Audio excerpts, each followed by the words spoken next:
মাউইযা অর্থ হচ্ছে মর্মস্পর্শী উপদেশ। 2 নম্বর বলেছেন শিফাউল লিমা ফিস সুদুর, অন্তরে যে রোগ আছে সেই রোগের চিকিৎসা। এবং 3 নম্বর বলেছেন ওয়া হুদান, হেদায়েত। এবং 4 নম্বর বলেছেন ওয়া রাহমাতুল লিল মুমিনিন, মুমিনদের জন্য রহমত।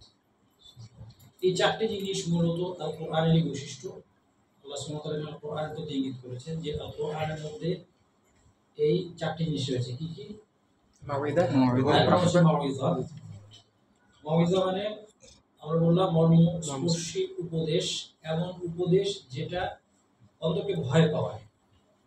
এবং এই ভয় পাওয়া ভালো, এটা পজিটিভ ভয় পাওয়া। আল কোরআন আমাকে ভয় দেখায়, শুধু ভয় দেখায় না, এই ভয়ের সাথে আশা মিশ্রিত থাকে। এই জন্য এটা মর্মস্পর্শী, অন্তরস্পর্শী। 2 নম্বর কি বলেছেন? শিফাউল লিমা ফিস সুদুর। এখানে বিশেষভাবে বলা হয়েছে শিফা বা চিকিৎসা লিমা ফিস সুদুর, অন্তরের রোগের। আল কোরআনকে দাওয়া না বলে শিফা বলা হচ্ছে। দাওয়া অর্থ ঔষধ, শিফা অর্থ চিকিৎসা। কারণ ঔষধ খেলে রোগ ভালো হতেও পারে, নাও হতে পারে, কিন্তু আল কোরআনের দ্বারা অন্তত রোগ মুক্তি হবে, এটা নিশ্চিত, গ্যারান্টি। 3 নম্বর হচ্ছে হেদায়েত। 4 নম্বর রাহমা। এরপর আল্লাহ সুবহানাহু ওয়া তাআলা বলেন কুল বিফাদলিল্লাহি ওয়া বিরহমাতিহি ফাবিযালিকা ফালইফরাহু, বলুন আল্লাহর অনুগ্রহ এবং দয়া, এই নিয়ে তারা যেন আনন্দিত হয়। আল্লাহ সুবহানাহু ওয়া তাআলার অনুগ্রহ এবং দয়া, এর মধ্যে সাধারণভাবে সবকিছু দ্বীনি অথবা দুনিয়াবি যত নিয়ামত সবকিছু অন্তর্ভুক্ত হতে পারে। কিন্তু এই আয়াতের তাফসীরে যদি আমরা সালাফদের তাফসীর দেখি, সালাফ বলতে আমরা বোঝাচ্ছি ইসলামের অন্যান্য সাবজেক্টের মতোই, ইসলামের অন্যান্য শাখার মতোই আল কোরআনের তাফসীর বোঝার জন্য আমরা সর্বপ্রথম প্রথম 3 জেনারেশনের কাছে ফিরে যাই। সাহাবী, তাবী, তাবে তাবী, তারা আল কোরআনকে কিভাবে বুঝেছেন, কিভাবে এক্সপ্লেন করেছেন, সেটার আলোকে তারপরে সবকিছু আসবে। সেজন্য আপনারা যদি দেখেন এখন পৃথিবীতে অনেক মুফাসসির আছে, বিভিন্ন ভাষায় আল কোরআনের তাফসীর অথবা আল কোরআনের কথা অনেকেই বলছে, কিন্তু আপনি যদি সবাই সবকিছু ঠিক বলছে এমন না, আপনি যদি বাছাই করতে চান তাহলে আপনাকে যে জিনিসটা দেখতে হবে সাধারণ মানুষ হিসেবে, আমার আপনার পক্ষে সবকিছু 100 ভাগ বোঝা মুশকিল। কোন একটা আয়াতের তাফসীরে কেউ একটা ভুল কিছু বলতে পারে যেটা আমি ধরতে পারলাম না, আমরা সাধারণ মানুষ তো এক্সপার্ট নাই বিষয়ে। কিন্তু যে জিনিসটা আমরা সবার কাছে জানতে চাইতে পারি যে কোরআন তাফসীর করার ক্ষেত্রে তার পদ্ধতি কি, এটা জানতে চাইতে পারি। কারো কোরআন তাফসীর করার ফাউন্ডেশন যদি হয় সালাফদের বক্তব্য, এবং এই সালাফদের বক্তব্য রেকর্ডেড আছে, এবং এখন এমন একটা অবস্থা যে একটু আরবি জানলে সাধারণ মানুষের কাছে সালাফদের বক্তব্য সহজে অ্যাভেলেবল। একটা সময় তো এটা কঠিন ছিল। এটা যদি তাফসীরের ফাউন্ডেশন হয় তাহলে সেই তাফসীরটা সম্পর্কে আমরা আশা করতে পারি যে সেটা তাফসীরটা সঠিক হবে।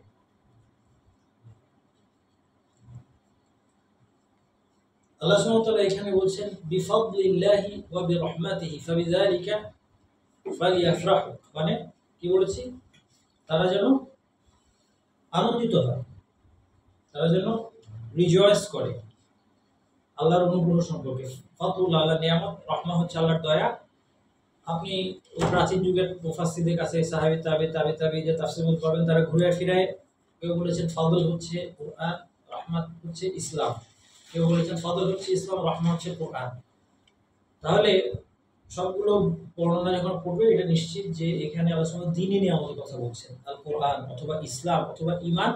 এবং এটা যে দ্বীনি নিয়ামত, এটার আরেকটা প্রমাণ হচ্ছে আয়াতের শেষ অংশ। এই জন্য অনেক সময় আল কোরআনের আয়াতের মধ্যেই অর্থের দিকে ইঙ্গিত থাকে যে কোনটা সঠিক, এর দিকে ইঙ্গিত থাকে যে এখানে নির্দিষ্টভাবে আল্লাহ অনুগ্রহ বলতে দ্বীনি অনুগ্রহ বলেছে, পরের অংশেই এটা প্রমাণ আছে। সেটা কি? হুয়া খায়রুম মিম্মা ইয়াজমাউন, অর্থাৎ তারা যা কিছু জমা করে তার চেয়ে এটা উত্তম। তার মানে জমা করে বলতে এখানে বোঝাচ্ছে হচ্ছে সম্পদ, জাগতিক নিয়ামত, এর চেয়ে অনেক উত্তম হচ্ছে যাকে আল্লাহ সুবহানাহু ওয়া তাআলা কোরআনের নিয়ামত দিয়েছেন, ইসলামের নিয়ামত দিয়েছেন, ঈমানের নিয়ামত দিয়েছেন।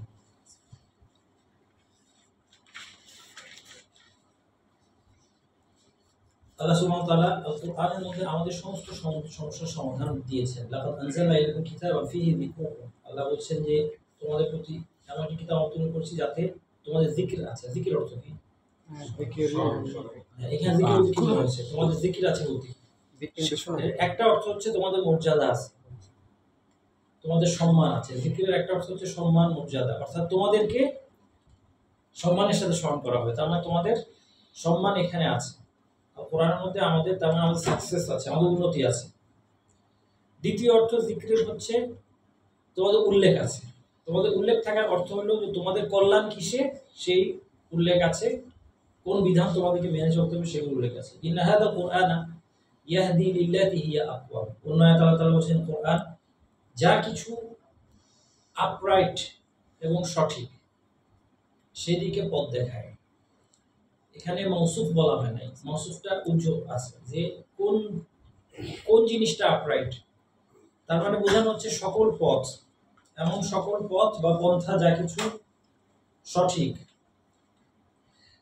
সেদিকে আল কোরআন হেদায়েত দেয়, পথ দেখায়। আব্দুর রহমান সাদিকে অনেকে আপনারা জানেন। আব্দুর রহমান বিন নাসির সাদি, হ্যাঁ, কে? তিনি হলেন শেখ ইবনে উসাইমিনের শিক্ষক। মজার ব্যাপার দেখেন, দুজন বললো একই কথা যে শেখ ইবনে উসাইমিন রাহমাতুল্লাহ শিক্ষক ছিলেন। মানুষ ছাত্র কিন্তু শিক্ষককে পরিচয় করে না, শিক্ষক কিন্তু ছাত্রকে পরিচয় করে। তাহলে বোঝা যাচ্ছে যে তার ছাত্রটা আরো বেশি পপুলার। হ্যাঁ, মোহাম্মদ সালেহ উসাইমিন রহমতুল্লাহ আলাইহি যেহেতু তিনি একটু পরের যুগের এবং তার এই জন্য ততদিনে আমাদের পৃথিবীটা একটা গ্লোবাল ভিলেজে পরিণত হওয়ার দিকে, এই জন্য সে মোহাম্মদ সালেহ উসাইমিন রহমতুল্লাহকে সবাই বেশি চেনে, আগে চিনে, এবং তার মাধ্যমে তার উস্তাদ শেখ আব্দুর রহমান নাসির সাদিকে চিনেন, কিন্তু হয়তো তিনি আরো অনেক বড় আলেম ছিলেন।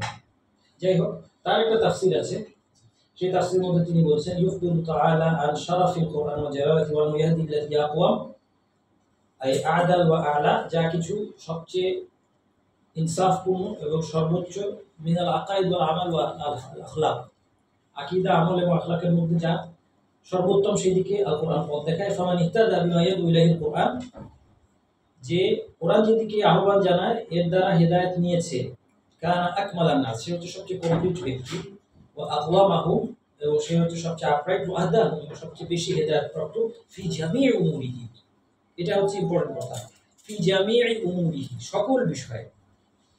তাহলে আল কোরআন একজন মানুষকে জীবনের সকল ক্ষেত্রে পূর্ণতায় পৌঁছে দিবে, এটা নিশ্চিত। একটু আগে আমরা দেখেছি কোরআনকে বলা হয়েছে শিফাউন লিমা ফি সুদুর। এগুলি এমন শব্দ, এটা সাধারণ মুসলিমরাও মনে রাখতে পারে একটু চেষ্টা। এর চেয়ে অনেক কঠিন জিনিস আপনাদের কিন্তু মনে আছে, মুখস্থ আছে, মাথায় আছে। শিফা মানে খুব সহজ মনে রাখা, সুদুর মনে রাখা সহজ। সাদর মানে হচ্ছে বক্ষ, চেস্ট। শিফাউল লিমা ফি সুদুর মানে অন্তরে যা আছে, যে রোগ আছে অন্তরে, শিরক বলেন, নিফাক বলেন, সংশয় বলেন, হিংসা, বিদ্বেষ, যত রকমের অহংকার, যত রকমের রোগ থাকতে পারে অন্তরে, যেগুলো মানুষকে জাহান্নামে নিয়ে যায়, এই রোগ মুক্তির একমাত্র উপায় হচ্ছে কোরআন। এবং এই আয়াতে ওয়া নুনাজ্জিলু মিনাল কুরআনি মা হুয়া শিফাউন ওয়া রাহমাতুল লিল মুমিনিন, এটা কোন সূরা আছে? সূরা বানি ইসরাঈল অথবা সূরা আল ইসরা। হ্যাঁ, আর আগেরটা কোন সূরা ছিল? শিফাউল, ইয়া আইয়ুহান নাস ক্বাদ জাআতকুম মাউইযাতুম মির রাব্বিকুম ওয়া শিফাউল লিমা ফিস সুদুরি ওয়া হুদাম ওয়া রাহমাতুল লিল মুমিনিন, এটা কোন সূরা ছিল? এটা ছিল সূরা ইউনূসে। হ্যাঁ, তো সেখানে ছিল অন্তরের রোগের চিকিৎসা, আর এখানে আছে ওয়া নুনাজ্জিলু মিনাল কুরআনি মা হুয়া শিফাউন ওয়া রাহমাতুল লিল মুমিনিন, শুধু শিফা। এইজন্য এই আয়াত থেকে প্রমাণ করা যায় যে আল কোরআন শুধু অন্তরের রোগ না, দৈহিক রোগেরও চিকিৎসা। এবং হাদিসের মাধ্যমে আমরা এটা নিশ্চিত হতে পারি, এই ব্যাখ্যাটা যে সঠিক এটা আমরা নিশ্চিত হয়ে যাই যখন আল হাদিসের মধ্যে আমরা দেখতে পাই যে, যেমন আবু সাঈদ আল-খুদরি হাদিস, আন্না নাসান মিন আসহাবি রাসূলিল্লাহি সাল্লাল্লাহু আলাইহি ওয়াসাল্লাম কানু ফি সাফারিন, সাহাবীরা একটা সফরে গেলেন, ফামারু বিহাইয়্যিন মিন আহইয়াইল আরব, একদল লোকের একটা এলাকায় তারা গেলেন, ফাস্তাওয়াফুহুম ফালাম ইউদিফুহুম, তাদের কাছে তারা রাত্রি থাকতে চাইলেন, কাটাতে চাইলেন এলাকায়, কিন্তু তারা তাদেরকে আশ্রয় দিতে রাজি হলো না। ফাকালু লাহুম হাল ফীকুম রাকিব, মাঝখানে আরো ঘটনা আছে যে এখন কিছুক্ষণ পরে তারা আবার আসছে, কারণ কি ইন্না সাইয়্যিদাল হাইয়্যি লাদীগুন, সেই তাদের গোত্র প্রধান যে তাকে বিষাক্ত কিছু সাপ বিচ্ছু এগুলো কিছু একটা কামড় দিছে। এখন তারা, যাদের জ্ঞান নাই, অবিশ্বাসী মানুষ সাধারণত কি করে, বিপদে পড়লে সব জায়গায় ছুটাছুটি করে। হ্যাঁ, বিপদে পড়লে দেখবেন একটা মানুষ কত রকমের আজে বাজে লোকের কাছে যায়।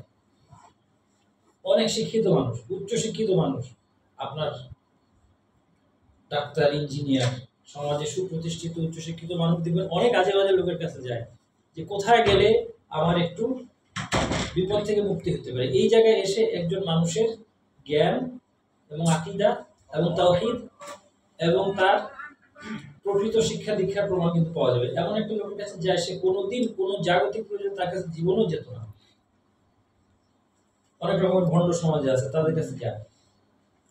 তো তারা অজ্ঞতা বশত তারাও ছুটে আসছে। এখন কই যাবে, কিন্তু ঠিক জায়গাতে আসছে, না বুঝি ঠিক জায়গাতে চলে আসছে, সাহাবীদের কাছে আসছে। তো সেই জন্য তারা বললো যে এবার আমাদেরকে কিছু না দিলে আমরা এগুলো করবো না, কারণ তোমরা তো আমাদেরকে আশ্রয় দাও নাই। তখন তারা রাজি হলো। এরপর একজন ফাকালা রাজুলুন মিনহুম নাম, তারা জিজ্ঞেস করলো যে তোমাদের হাল ফিকুম রাকিব, তোমাদের কোনো রুকিয়া ঝাড়ফুঁক করতে পারে কেউ আছে কিনা? তারা বললো না। তারপরে ফাতাহু ফারাকাহু বিফাতিহাতিল কিতাব, সূরা ফাতিহা পড়ে তাকে কি করলো, রুকিয়া করলো। রুকিয়া তো সবাই জানেন, ঝাড়ফুঁক। ফাবারা আর রাজুল, লোকটা সুস্থ হয়ে গেল। দেখেন লোকটা কিন্তু অবিশ্বাসী, তাও সুস্থ হয়ে গেছে রুকিয়ার চোটে। ফাউতিয়া কাতিয়ান মিন গানাম, তাদেরকে দেওয়া হলো, কিছু ছাগল ভেড়া এগুলো দেওয়া হলো। যাই হোক, রাসূল সাল্লাল্লাহু আলাইহি ওয়াসাল্লাম কাছে জিজ্ঞেস করলেন যে এটা আমরা ঠিক করছি কিনা, রুকিয়া করার বিনিময়ে সম্পদ নেওয়া। তখন রাসূলুল্লাহ সাল্লাল্লাহু আলাইহি ওয়াসাল্লাম এটা অ্যাপ্রুভ করলেন।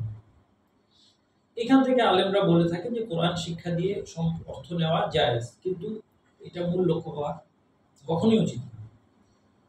বরং সে যেন কোরআন শিখাইতে পারে, এই জন্য সে অর্থ নিবে, এই নিয়তে যে আমি এখন অর্থ না নিলে আমাকে অন্য কাজ করতে হবে, কোরআন শিখাইতে পারবো না। আমার মূল উদ্দেশ্য কোরআন শিক্ষা দেওয়া, আমার যদি প্রয়োজন না থাকে আমি নিব না। এটা যে কোনো কোরআন শিক্ষকের মিনিমাম এতটুকু থাকা উচিত। আমাদের শিক্ষকদেরকে আমরা দেখেছি, বিশ্বব্যাপী কোরআনের শিক্ষকরা তারা ছাত্রদেরকে টাকা দেন। আমার টিচার যিনি ছিলেন কোরআনের, আপনাদেরকে হয়তো অনেককে বলেছি, বলবেন আমার সুদানি উস্তাদ, তার কাছে থেকে আমার সনদ কোরআনের, তিনি আমাকে, আমার যখন ছোট ছেলেটা হবে তখন তার কাছে ছুটি চাইলাম যে আমি কয়েকদিন আমাকে ছুটি দেন, বাচ্চা হবে। তো তখন সে বললো যে আচ্ছা ভালো, টাকা নাও, তোমার অপারেশন টাকা লাগবে। তা আমি বললাম যে না উস্তাদ, দরকার নেই। তখন বললো আচ্ছা ধান নাও।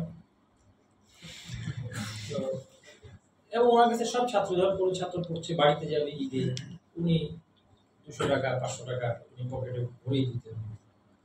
আবার না করতো ছাত্ররা, ভদ্রতা করলে বলতো যে আমি জানি তোমার টাকার দরকার নেই, তুমি অনেক ধনী, দিলাম।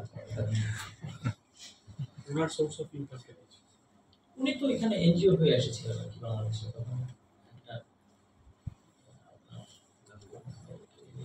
কোথাকার এনজিও ছিল, আরব দেশগুলো, মিডল ইস্টের কোনো একটা দেশের এনজিও হিসেবে উনি আসতেন। উনি হাফেজ সাহেবদেরকে প্রশিক্ষণ দিতেন। যেটাই হোক, ওই এটা ভালো, আপনি একটা প্রতিষ্ঠানে, কোরআনের শিক্ষকরা কোনো একটা প্রতিষ্ঠানে কাজ করা, এটা ভালো। আর আমি বলছি মেইনলি পার্সোনালি, একজন একজন করে কোরআন শিক্ষা টাকার বিনিময়ে, এটা যত কমানো যায় তত ভালো।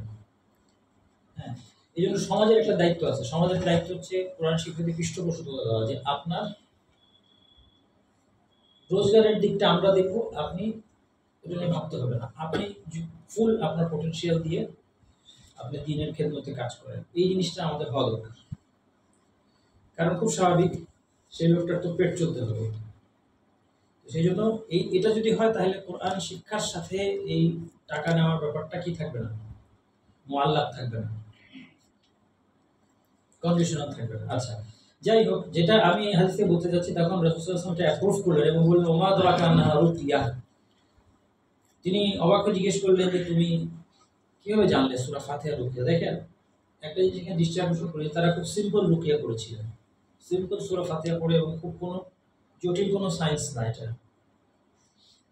হ্যাঁ, কিন্তু তাদের তাদের রুকিয়াটা খুব পাওয়ারফুল ছিল, তাদের আল্লাহর উপর তাওয়াক্কুল এবং তাদের ঈমানের বিশুদ্ধতার কারণে। কিন্তু আমাদের রুকিয়ার এফেক্ট হয় না, আমাদের অনেক এখন জটিল, রুকিয়াটা এখন জটিল হয়ে যাচ্ছে, তাই না? আমি কারো মানে আমি রুকিয়ার বিরুদ্ধে না, অবশ্যই কোরআন দিয়ে রুকিয়া করা এটা সঠিক, কিন্তু রুকিয়াটা এখন অনেক কমপ্লিকেটেড একটা সায়েন্স হয়ে দাঁড়াচ্ছে।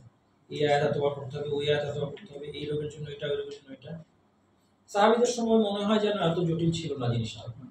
যাই হোক, অ্যাজ লং এজ কোরআন যেটা ঠিক আছে, কিন্তু এই সংখ্যাগুলো নিয়ে আমার নিজের একটু অস্বস্তি আছে। সংখ্যাগুলো নিয়ে যদি বলা হয় যে এই আয়াতটা এই এত 5 বার পড়তে হবে, ওই আয়াতটা 7 বার পড়তে হবে, এই 5 বার 7 বার সংখ্যা যেখানে আসবে সেখানে কোরআনের দলিল দরকার। যেমন নামাজ 4 রাকাত হওয়ার জন্য দলিল দরকার, কোরআন হাদিসে দলিল দরকার আছে, ঠিক একইভাবে সংখ্যার জন্য একটা দলিল দরকার বলে যেন মনে হয়। এই জন্য আল্লাহ ভালো জানেন ওনার দলিল কি। যাই হোক, আমি কারো বিরোধিতা করছি না। আমরা শেষ করে ইনশাআল্লাহ আমরা ডিসকাস করব। এরপর আল্লাহ সুবহানাহু ওয়া তাআলা কোরআনের মধ্যে দৈহিক রোগের চিকিৎসা আছে, কোনো সন্দেহ নাই। অন্তরের সুখ শান্তির উৎস কোরআন। আলা বিযিকরিল্লাহি তাতমাইন্নুল কুলুব। আল্লাহ তাআলা বলেছেন আলা বিযিকরিল্লাহি তাতমাইন্নুল কুলুব। কোন সূরা? কে বললো? আয়াত নাম্বার সময় জাযাকুমুল্লাহ খাইর। দেখো আয়াতের অর্থ দেখো, একমাত্র আলা, আলা শব্দের অর্থ অনুবাদ করা কঠিন। আমার মতে সবচেয়ে ভালো অনুবাদ দেখো, শোনো, এই ধরনের কিছু। এটা মনোযোগ আকর্ষণ করার জন্য যে শব্দ ব্যবহার করা হয়, বাংলায় এটা কি আছে? মনোযোগ আকর্ষণ করার জন্য আলা সিমিলার হতে পারে শোনো। কাউকে আমি একটা কথা বলার জন্য বলি শোনো, তখন সে আমার দিকে তাকাবে, মন দিবে। এটা হচ্ছে একটা অ্যাপ্রক্সিমেট অনুবাদ হতে পারে। বিযিকরিল্লাহি তাতমাইন্নুল কুলুব, আল্লাহর স্মরণের দ্বারাই অন্তর প্রশান্ত হয়। আল্লাহর যিকিরের মধ্যে সর্বোত্তম হচ্ছে কোরআন। এজন্য হাদিসে রাসূল বলেছেন মাসলামা কাউম ফি বাইতিন মিন বুয়ুতিল্লাহি ইয়াতলুনা কিতাবাল্লাহি ওয়া ইয়াতাদারাসুনাহু বাইনাহুম। যখনই একদল লোক আল্লাহর কোন একটা ঘরে মিলিত হয়ে আল্লাহর কিতাব তেলাওয়াত করে এবং নিজের মধ্যে স্টাডি করে, ইল্লা নাযালাত আলাইহিমুস সাকিনা, সবচেয়ে প্রথম যেটা ঘটে তাদের উপর শান্তি অবতীর্ণ হয়। সাকিনা বা প্রশান্তি নেমে আসে। গাশিয়াতুর রাহমা, দয়া তাদেরকে আচ্ছন্ন করে। হাফাতুহুল মালায়েকা, ফেরেশতারা তাদেরকে ঘিরে ফেলেন। ওয়া যাকারাহুমুল্লাহু ফিমান ইনদাহু, আল্লাহ তার নিকটবর্তী থেকে তাদেরকে স্মরণ করেন। এখনকার সমাজের বড় সমস্যা হচ্ছে গায়বের জগতের সাথে সংশ্লিষ্ট সমস্যা। একটা আছে হচ্ছে রোগ শোক, এগুলো যেগুলো গেল, যেটা আমাদের এখন বর্তমানে রোগ শোক এগুলো আমাদের দৃশ্যমান জগতের সাথে সম্পৃক্ত হয়ে গেছে, কারণ এখন ভাইরাস ব্যাকটেরিয়াও মাইক্রোস্কোপ দিয়ে দেখা যায়। কিন্তু আরেকটা বিশাল সমস্যার উৎস এই সমাজের অনেক একটা বড় অংশকে ছেয়ে আছে যে জিন রিলেটেড যা কিছু, এটা হচ্ছে গায়বের জগতের সাথে, জিন জাদু এই সব কিছু। এগুলোর সমাধান হচ্ছে আল কোরআন। এই জন্য রাসূল সাল্লাল্লাহু আলাইহি ওয়াসাল্লাম বলেছেন ইকরাউ সূরাতুল বাকারা, সূরা বাকারার কথা বলেছে। ইন্না আখযাহা বারাকা, এটা হচ্ছে বরকতের উৎস। তারকাহা হাসরা, এটা ছেড়ে দেওয়াটা আক্ষেপের কারণ। ওয়ালা তাসতাতিউল বাতালা, জাদুকরেরা এর মোকাবেলা করতে পারে না। অন্য হাদিসে বলেছেন লা তাজালু বুয়ুতাকুম মাকাবিরা, তোমাদের ঘরকে কবর বানিও না। ইন্না শাইতানা ইয়ানফিরু মিনাল বাইতিল্লাযী তুকরাউ ফীহি সূরাতুল বাকারা, যে ঘরে সূরা বাকারা পড়া হয় শয়তান সেখান থেকে পালায়। আবু হুরায়রা রাদিয়াল্লাহু আনহু বলেছেন ওয়াক্কালানি রাসূলুল্লাহ সাল্লাল্লাহু আলাইহি ওয়াসাল্লাম বিহিফজি যাকাতি রমাদান, রাসূল সাল্লাল্লাহু আলাইহি ওয়াসাল্লামকে রমাদানের যাকাত সংরক্ষণের দায়িত্ব দিলেন। রমাদানের যাকাত কি? যাকাতুল ফিতর, ফিতর, সাদাকাতুল ফিতর।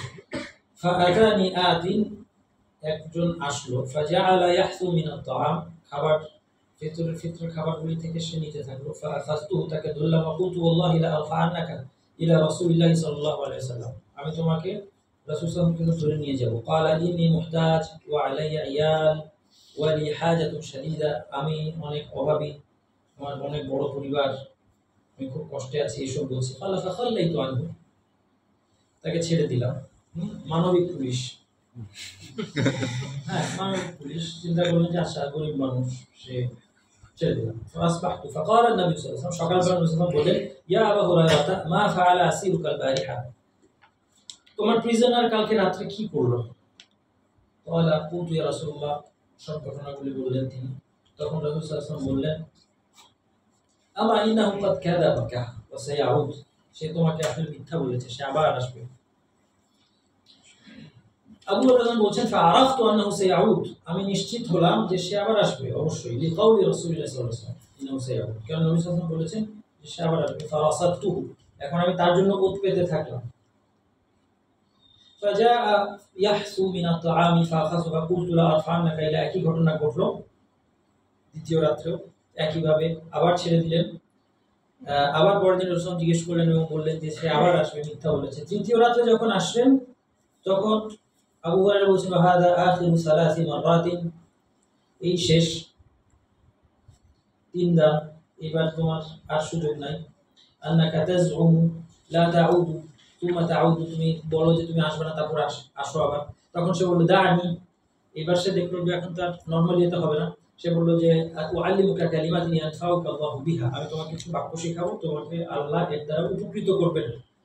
কুলতু মা হুয়া, ক্বালা ইযা আওয়াইতা ইলা ফিরাশিকা ফাকরা আয়াতুল কুরসি, বিছানায় যখন ঘুমাতে যাবে তখন আয়াতুল কুরসি পড়ো। ফাইন্নাকা লা ইয়াজালা আলাইকা মিনাল্লাহি হাফিজ, তাইলে সারা রাত তোমার সাথে একজন হাফিজ থাকবে, প্রোটেক্টর। ওয়ালা ইয়াকরাবান্নাকা শাইতানুন হাত্তা তুসবিহ, সকাল পর্যন্ত তোমার কাছে শয়তান আসবে না। ফাখাল্লাইতু সাবিলাহু, তাকে ছেড়ে দিলাম। এবার সকালে যখন ঘটনা বললেন রাসূল সাল্লাল্লাহু আলাইহি ওয়াসাল্লামের কাছে, তিনি বললেন কি? তিনি বললেন আমা ইন্নাহু ক্বাদ সাদাকাকা ওয়া হুয়া কাযুব, এ একটা মহামিথ্যাবাদী, কিন্তু তোমাকে এইটা সত্যি বলেছে, যেটা শিখিয়েছে এটা সঠিক। তাআলামু মান তুখাতিবু মুনযু সালাসি লায়ালিন ইয়া আবু হুরায়রা, তুমি কি জানো 3 রাত ধরে তুমি কার সাথে কথা বলছো? ক্বালা লা, ক্বালা যাকা শাইতান, সে একটা শয়তান, একটা শয়তান জিন। সে ছিল একটা শয়তান জিন, সে মানুষের রূপ ধরে, জিনরা মানুষের রূপ ধরতে পারে, মানুষের রূপ ধরে। যে মোট কথা আয়াতুল কুরসি এবং অন্যান্য তাহলে জিন জাদু এগুলো সমান আছে। এই জন্য রাসূল বলেছেন খায়রুম মান তাআল্লামা কুরআন ওয়া আল্লামাহুম, সর্বোত্তম যে কোরআন শিখে ওকে শেখায়। কিন্তু এখন আল কোরআনের এত কল্যাণ জানা সত্ত্বেও আমরা, আমাদের মুসলিমদের অবস্থা হচ্ছে আমরা আল কোরআনকে পরিত্যাগ করেছি। ওয়াকাল রাসূল ইয়া কওমি ইয়া রাব্বি ইন্না কওমি ইত্তাখাযু হাযা কুরআনা মাহজুরা। রাসূল ক্বালা, রাসূল ক্বালা মানে আপনারা সবাই জানেন তাই না, বলা। ক্বালা এটা আরবি ভাষায় হচ্ছে পাস্ট টেন্স, কিন্তু আরবি ভাষার টেন্সের বৈশিষ্ট্য হচ্ছে এটা গ্রামাটিক্যাল ফর্মের মধ্যে মিনিংটা সীমাবদ্ধ থাকে না, পাস্ট টেন্স দিয়ে ফিউচার বুঝাইতে পারে। যেমন আল্লাহ তাআলা বলেছেন قال الله هذا يوم ينفع الصادقين صدقهم, قال الله, আল্লাহ বলেছেন অতীতকাল, কিন্তু هذا يوم ينفع الصادقين صدقهم, এটা এমন দিন যেদিন সত্যবাদীদেরকে তাদের সত্য তাদের কাজে আসবে, সত্যবাদীদের কাজে আসবে। তাহলে এটা কিয়ামতের দিনের কথা বলা হয়েছে, কিন্তু কিয়ামতের দিনের অনেক বিবরণ এভাবে আল কোরআনে পাস্ট টেন্সে দেওয়া হয়েছে। অর্থটা আসলে হচ্ছে ইয়াকুলুল্লাহ, আল্লাহ বলবেন, কিন্তু বলা হয়েছে ক্বাল আল্লাহ। কিয়ামতের ক্ষেত্রে এটা তাৎপর্য কি? তাৎপর্য হচ্ছে অতীত যেমন নিশ্চিত, কিয়ামতের উপর নিশ্চিত। অতীত যেমন ঘটে গিয়েছে এটা নিশ্চিত, আমার মনে কোনো সন্দেহ নাই, ঠিক তেমনি কিয়ামতের ব্যাপারে কোনো সন্দেহ নাই। এটা হচ্ছে এর আপনার অলংকার শাস্ত্রের দিক থেকে ভাষাবিদরা ব্যাখ্যা করেন যে কেন পাস্ট টেন্স এগুলো বলা হবে। কিয়ামতের বর্ণনাগুলি বিশেষ ইদা শামসু কুবিরাত ওয়া ইদা নুজুমু কাদারাত ওয়া ইদা জিবালু সুয়িরাত ওয়া ইদা ইশারু উতিলাত, তাদের আপনার আরবি ভাষা সম্পর্কে ধারণা আছে। প্রত্যেকটা লাস্টের ভার্বগুলো সবগুলো পাস্ট টেন্স, সবগুলো কিসের কথা বলছে? ফিউচার। আপনি জানেন তো এইসব আয়াতের অর্থ আপনারা মোটামুটি ইদা সামাউ ফাতারাত ওয়া ইদাল কাওয়াকিবু ইনতাসারাত, সবগুলো কি কিয়ামতের বর্ণনা, কিন্তু সেগুলো সবগুলো পাস্ট টেন্সে আছে। আল ফিআল আল মাদি আরবিতে বলে। তাহলে এই আয়াতের তাফসীরে দুটো ব্যাখ্যা আছে। রাসূল এটা বলেছেন অথবা এটা রাসূলের অভিযোগ। ওয়াকাল আর রাসূল, রাসূলের অভিযোগ, ইয়া রাব্বি, হে আমার রব, ইন্না কওমি, আমার জাতি, ইত্তাখাযু হাযাল কুরআন মাহজুরা, এই কুরআনকে পরিত্যক্ত এক বিষয় বানিয়েছে। দুটো তাফসীর আছে, কেউ কেউ বলেছেন পৃথিবীতে বলবেন, কেউ কেউ বলেছেন এটা কিয়ামতের দিন পৃথিবীতে বলেছেন, কেউ কেউ বলেছেন কিয়ামতের দিন বলবেন। দুটো তাফসীর। ইবনুল কাইয়িম রাহমাতুল্লাহ আলাইহি এর ব্যাখ্যায়, ইবনুল কাইয়িমের তাফসীরের নাম কি? উনি তাফসীর বই লিখছেন, ইবনুল কাইয়িম রাহমাতুল্লাহ তাফসীর লিখছেন। তাফসীর উনার কিতাব ওভাবে লেখেন নাই, কিন্তু উনার বিভিন্ন বইতে অথবা বিভিন্ন আলোচনায় যে কোরআন সম্পর্কে উনার যে বক্তব্যগুলো আছে এগুলি অমূল্য, অসাধারণ। এগুলিকে রিসার্চাররা একসাথে করে একটা বই বের করেছে, এটা খুব সুন্দর, বাদাইউত তাফসীর। এই বইটার নাম হচ্ছে বাদাইউত তাফসীর, 3 খণ্ডে। এটার মধ্যে আপনারা ইবনে কাইয়িমের সব তাফসীর পেয়ে যাবেন, তাফসীর সম্পর্কে তার যত মন্তব্য এবং ইবনে তাইমিয়ারটাও আছে। এগুলি রিসার্চাররা অনেক কাজ করে ফেলেছে, অনেক সহজ করে দিয়েছে। একটু আগে সালাফদের তাফসীরের কথা বললাম, এটা একটা বইতে চলে এসেছে, বারবার বলি এটার কথা, মুসাফ তাফসীরুল মাকসুর, একটা এনসাইক্লোপিডিয়ার মধ্যে সালাফদের সব তাফসীর আছে। সাধারণ মানুষের সবসময় এটা খুব কাজে নাও লাগতে পারে, এটা স্টুডেন্ট অফ নলেজদের জন্য খুব উপযোগী এবং তাদের জন্য তাফসীর অধ্যয়নের কাজটাকে সহজ করে দিয়েছে। একটা কিতাবের মধ্যে সালাফদের সব বক্তব্য পাওয়া যাবে, কিন্তু তারপরে জানতে হবে এটা অ্যানালাইসিস করার ওয়েটা জানতে হবে, কারণ ওখানের মধ্যে সব সহিহ যায়িফ বলা নাই, এটা একটু জানতে হবে। এবং তারপরে কি হবে, অ্যাপারেন্ট কোনো ইখতিলাফ থাকলে অথবা ল্যাঙ্গুয়েজের সাথে অ্যাপারেন্ট কোনো অমিল থাকলে এটা কিভাবে মিল করতে হবে জানতে হবে। ওয়াল আদিয়াত দবহা, এখানে কিসের কথা বলা হচ্ছে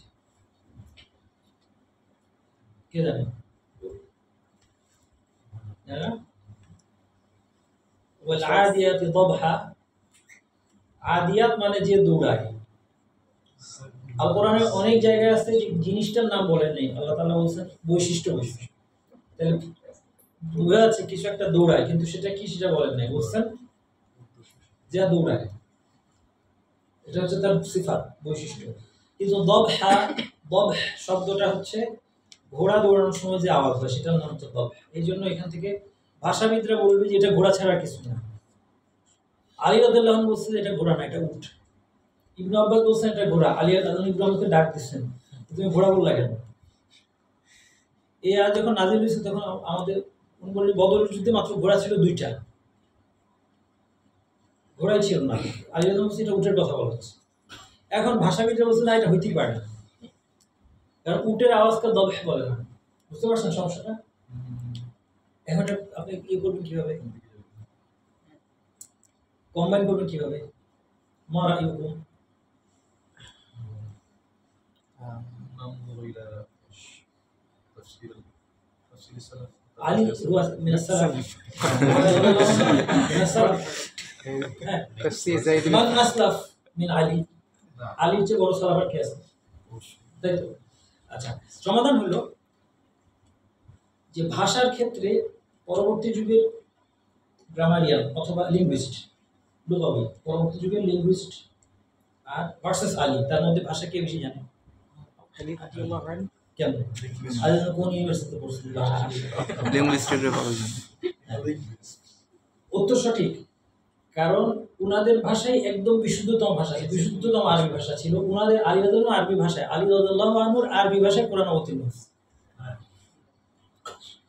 কাজেই পরবর্তী রেকর্ডে যদি এটা নাও থাকে, লিঙ্গুইস্টদের রেকর্ডে যদি নাও থাকে যে উটের আওয়াজকেও দবহ বলা হয়, আমরা নিশ্চিত জানি যেহেতু আলী রাদিয়াল্লাহু আনহু বলছে, তার মানে ওই যুগে এই ভাষাটা ছিল, যেটা হয়তো পরে হারিয়ে গেছে, এটা সম্ভব।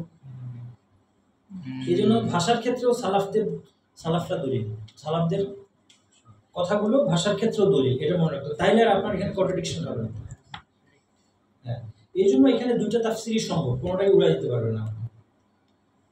এবং তাফসিরের মূলনীতি হচ্ছে একই আয়াতের দ্বারা আল্লাহ সুবহানাহু ওয়া তাআলা 2টা অর্থ উদ্দেশ্য হতে পারে যদি সংঘর্ষ না থাকে। একই আয়াতে হতে পারে আল্লাহ 2টারই শপথ করতে চেয়েছেন, কিন্তু বুঝলাম নাকি, আমাকে বলছেন না ফোনে বলছেন?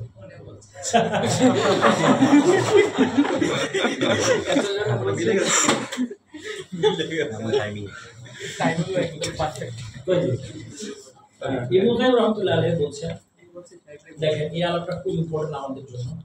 ইবনে কাইয়িম রাহমাতুল্লাহ আলাইহি বলছেন যে রাসূল সাল্লাল্লাহু আলাইহি ওয়াসাল্লাম বলেছেন অথবা বলবেন কি আমার দিন আমার জাতি কোরআনকে পরিত্যাগ করেছে। ইবনে কাইয়িম রাহমাতুল্লাহ বলেছেন যে কোরআন পরিত্যাগের 5টা লেভেল আছে, এই 5টা লেভেল উল্লেখ করেছে। এটা আমাদের নিজেদের সাথে মেলানো উচিত। 1 নম্বর তিনি বলছেন কোরআনকে শুনতে এবং এতে কোরআন শুনতে এবং এতে ঈমান আনতে অস্বীকৃতি। এটা আমাদের মধ্যে হয়তো কম, কিন্তু এটা আমাদের পার্শিয়ালি আছে। মানে আমাদের মধ্যে টোটালি একদম মক্কায় অবিশ্বাসীরা লা তাসমাউ লিহাযাল কুরআনি ওয়ালগাউ ফীহি লাআল্লাকুম তাগলিবুন, খবরদার কোরআন শুনোই না তোমরা, এরকম কিন্তু আমাদের নাই। আমাদের আছে হচ্ছে হ্যাঁ আমরা শুনি, কোরআন সুরের জন্য শুধু শুনি আমরা, সো মাচ যে এখন রেস্টুরেন্টেও মিউজিকের পরিবর্তে কোরআন বাজায়, এত সুরে লাগে ওটা মিউজিক আর কোরআনের সাথে পার্থক্য করা যায় না। বিভিন্ন মাকামাত হ্যাঁ, মাকামাত তো না, মাকামাত তো আছে, সেই সাথে আরো আরো অন্যরকম গানের সুরে তাদের কথা পড়ে, কিন্তু মিহি point হচ্ছে, instrument আমার থাকে। পয়েন্ট হচ্ছে যে আমরা ওই পর্যন্ত কোরআন শুনি যে পর্যন্ত আমাদের শুনতে ভালো লাগে। এটা সত্যি Obsession কিনা আছে। আমি আশা করি আমি কাউকে আঘাত দিচ্ছি না, বানিয়ে বলছি, এটা আমাদের বাস্তব। আমার তো আত্মসমালোচনা করা উচিত। ওর মধ্যে কি বললো এটার মধ্যে আমার হয়তো আমাকেই লানত দেওয়া হচ্ছে, কিন্তু এটা নিয়ে আমার তো মাথা ব্যথা নাই। আমি দেখছো না কত সুন্দর সুর, সুরটা আমাদের, এবং আল্লাহ সুবহানাহু ওয়া তাআলা কোরআনের সুরকেও সুন্দর করেছেন। এটা একটা বিরাট নিয়ামত, কারণ এই জন্য কোরআন প্রত্যেকে আকৃষ্ট হয়, না বুঝলেও আকৃষ্ট হয়, কিন্তু ওখানে থেমে গেলে তো হবে না। এটা একটা বিশাল একটা ওয়ান্ডারল্যান্ডের মতো, যার দরজাটা দেখেই আপনি প্রতিদিন দরজার সামনে দিয়ে যান, আর আপনি বলেন যে দরজাটা এত সুন্দর, ভিতরটা নির্ঘাত অনেক সুন্দর, কিন্তু আমি সেখানে যাব না। এবং আমরা কোরআন ঈমান আনতে অস্বীকৃতি আমরা স্পষ্টত না করলেও এখানেও আমরা পার্শিয়ালি, এখন যদি অনেক আমরা আমাদের অবস্থা এমন যে আমাকে বলা হয় যে ভাই আপনার এই কাজটা কোরআনের এই আয়াতের বিপরীত, তখন আমি বলবো যে না, তুমি এটা আমি মানি না। তাহলে আমরা এখানে এটা আমাদের মধ্যে পার্শিয়ালি আছে, এটা হচ্ছে সবচেয়ে মারাত্মক স্তর। কোরআন কিসের? কোরআনকে অবিশ্বাস পরিত্যাগ, পরিত্যাগ, পরিত্যাগ। পরিত্যাগ। পরিত্যাগ মাহজুর, মাহজুর মানে কি? কোনো কিছু মাহজুর হওয়া মানে যেটা পরিত্যক্ত, অবসলিট। হ্যাঁ, তো কোরআন এখন একটা অবসলিট, আমাদের কাছে একটা অবসলিট জিনিস। কি অর্থে? এটা ইবনুল কাইয়্যিম বলছেন, এটা খুব কাজের ওনার কথাটা। উনি অনেক আগে, সেই 700 বছর আগে হয়তো বলছেন, কিন্তু এই কথাটা একদম আমাদের জন্য খুব কাজের, খুব দরকারি। আমরা নিজেদের অবস্থা বুঝতে চাইলে এখানে আমরা মিলাইলে বুঝতে পারবো যে এক নম্বর হচ্ছে কোরআনকে অবসলিট হিসেবে, অবসলিট বানানো। এক নম্বর হচ্ছে কোরআন আমরা শুনতে চাই না, কোরআন আমরা মানতে চাই না। এটা আমাদের মধ্যে আলহামদুলিল্লাহ মুসলিমদের মধ্যে 100% নাই, পুরোপুরি নাই, কিন্তু জেনে হোক না জেনে হোক, বুঝে হোক না বুঝে হোক, কিছুটা হলেও আছে। 2 নম্বর হচ্ছে কোরআনের আমল পরিত্যাগ করা এবং এর হালাল হারামকে অমান্য করা। এটার মধ্যে আমরা আকণ্ঠ ডুবে আছি। আকণ্ঠ ডুবে থাকা মানে বুঝুন তো আপনার সবাই, গলা পর্যন্ত। 3 নম্বর হচ্ছে দ্বীনের সকল বিষয় কোরআন থেকে সিদ্ধান্ত না নেওয়া। এখানে আমরা আকণ্ঠ ডুবে আছি। দ্বীনের সকল বিষয় কোরআন থেকে সিদ্ধান্ত না নেওয়া। আমরা সাধারণত কোরআন থেকে সিদ্ধান্ত নেওয়ার কোথায় কোরআন থেকে সিদ্ধান্ত নেব? কোরআন কিছু আমরা বুঝি না, কোথায় সিদ্ধান্ত নেব। 4 নম্বর কোরআন বোঝার চেষ্টা করা এবং এর শিক্ষা নিয়ে চিন্তা ভাবনা পরিত্যাগ। এখানে আমরা আকণ্ঠ আর একটু বেশি ডুবে আছি।